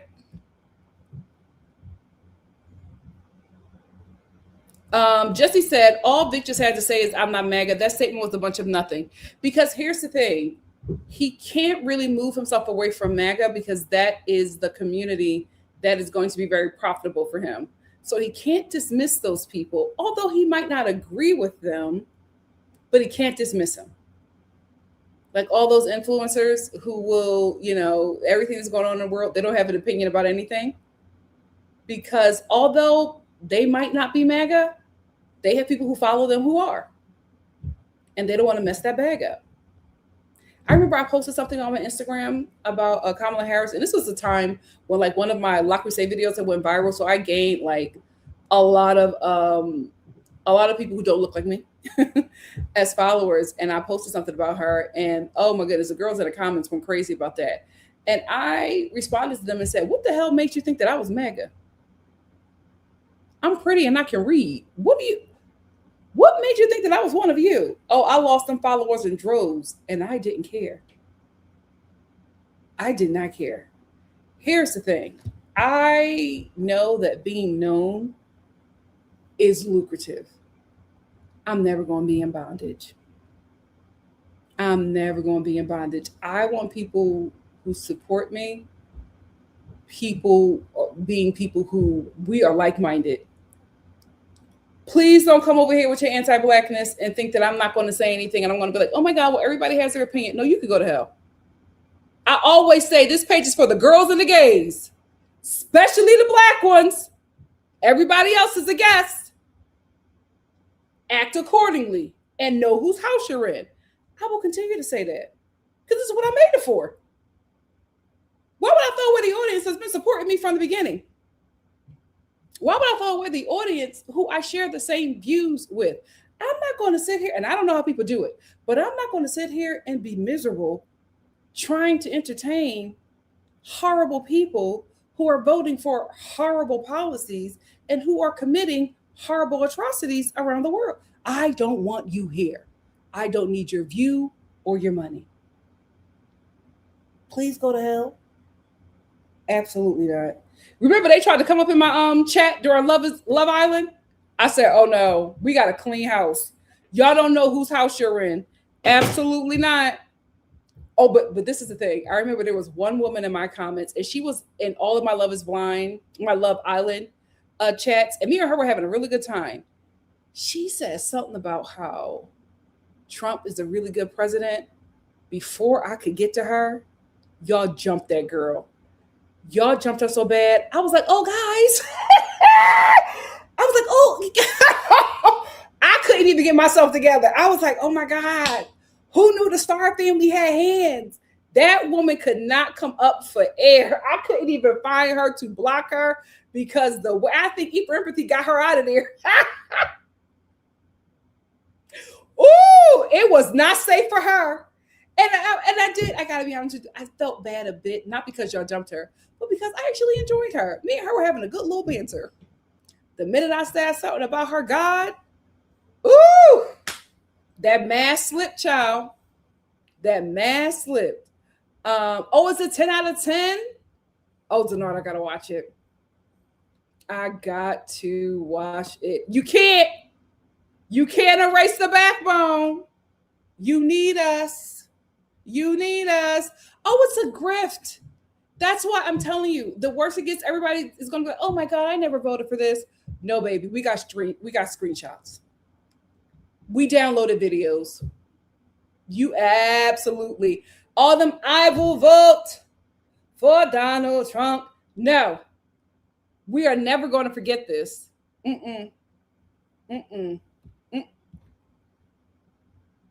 I couldn't believe them having thought I was MAGA. Me? With these cheekbones? Get out of my face. Get out of my face. Yes, I read that article. You know what? We're going to talk about it, Josie. We got it because I was pissed. I said, we're getting rid of Candle Day? Even though I haven't been to like the last 2 candle days because my sister is like allergic to the candles now. That was like one of my big events that I would do during my birthday weekend. But now I can't get them because my sister's allergic to them. Oh, but that was like a really huge time for me. And I said, you're getting rid of Candle Day? Get rid of Bath and Body Works. What's the point of Bath and Body Works without Candle Day? Yeah. Josie said, that's the only reason I ever go into that store. Like, how could you get rid of that? Or send them back to Yankee Candle? Ridiculous. L Boogie said, I was arguing with my godmother recently about some black MAGA she knows. And I said, you can't call yourself a good person or Christian and be MAGA. Oh, absolutely. I only know one MAGA person. Completely cut them off. Like, I'm not doing this. But I'm like compiling everything. And when we finally come face to face, I'm going to go over everything and be like, so this is what you wanted? This is what you wanted? I'm not letting up. Because how dare you? How dare you? I'm not letting up. I'm not forgetting nothing. Eva Ripley said, OMG, Nikki, somebody tried to curse the chat during Love Island chats. LOL, deleted that quick. Not speaking that into existence. Listen, y'all was on it for Love Island. Zora said, OMG, do you remember during Love Island season that one lady where her boyfriend took over? Yes. That was a time. Because remember, we were all enjoying her in the chat. We were all having such a good time for her. And then out of nowhere, she switched. And we were like, girl, what's going on? Then she came back and was like, my boyfriend, no, he jumped in. He took over my chat while I was in the bathroom. I'm sorry. And she never came back. We never heard from that lady ever again. My God, today. My God, today. K235 said, even JD Vance is trying to distance himself from Trump low-key. Absolutely. That's why you can't find him nowhere. Many more people will start doing that once MAGA loses power and becomes unpopular. We need to keep all the receipts of who supported this. Absolutely. They are not going to act like this never happened. Absolutely not. Let me get 2 more. Nikki is going to be a hit. So Toya-Star. I want that to be weekly. Can we debut it next week? Ask Nikki is going to be great. Can we do it next week? Let's start it. Let's do it. So Steph said my previous Skip Lover manager was MAGA. I got her fired though. Queen. Give me shelter. I don't know what happened to her. She just disappeared. The saddest part is she was so hilarious in the chat. Everybody was talking to her and having a good time. And then out of nowhere, all of her posts were like anti-woman. And we were like, what? And then she just said, that was my boyfriend. He hopped on while I was in the bathroom. And everybody was just like, dump him. I love y'all. I love y'all. Everybody was telling that girl to dump that man. Oh, we had a good time. We had a good time. Yes, she did. She was like, please don't ban me. And she just never came back. We've never seen her since. That was a fun time. We were like, dump him. Get rid of him. He don't deserve you. So free my sister. K235 said, that was so confusing and hilarious. It happened so quick that everybody was so confused. And then she was gone. Lorena said, I remember that night, LOL. Guys, I think we didn't talk about anything else after that, but that would just happen. Ooh, sometimes I love when our chats just go another way. We'd be having a good time. Anyway, Star fam, I have to get out of here. My sisters came down and said we have to go. I have to go, but I will be here, not Thursday, but I'll be here Friday. And I want to do Mercury and microbraids. Because we got to talk about some things. Definitely want to talk about Timberlake and that and that police video. And then I think maybe a reality TV chat. Because I do want to do reality TV chat because I want to talk about 90 Day Fiance before the 90 days. I want to talk about. I don't really want to review this 90 Day Fiance show. But I really want to talk about Pedro and his sister, because somebody got to tell me what's going on with that girl. That is not the same person. That's no way is that her. Something's going on. So I do want to talk about that. So we'll talk about that tomorrow. I might do 2 videos if I can't. Yeah, I might just, yeah, they're going to be 2 separate videos. So look out for that. Yes, we got to talk about that too. We'll talk about that tomorrow, Friday as well. Oh my gosh. A mess. A mess. Friday Night Live is where it's at, Jesse. See you there. And thank you so much, E for Empathy. E for Empathy said, thank you, Nikki. Thank you, Star fam. Remember to like, share, and hype the video. Thank you all so much. And I will see you Friday. Love ya. Bye. Never wrong. Just early. We all knew. We all knew. And I will say this to close out. To those of us who love the Lord, who have deconstructed, it is okay when presented with new information that you have a different perspective. It is absolutely okay. But be very careful of what you are allowing in your mind, in your spirit, whatever, because a lot of these people don't have good intentions. A lot of them do not. So just be careful about what you're ingesting, what you're reading. Make sure you have texts to give you a clearer understanding of the things that you are studying. And if you're going to base your entire life off of a faith, at least learn it. At least learn it. But to those of us who are deconstructing, it's a journey. And we're learning something new every day. Forgive yourself. Give yourself time to heal. You are going to be better on the other side of this. Love you all. See you Friday. Bye. Oh my God.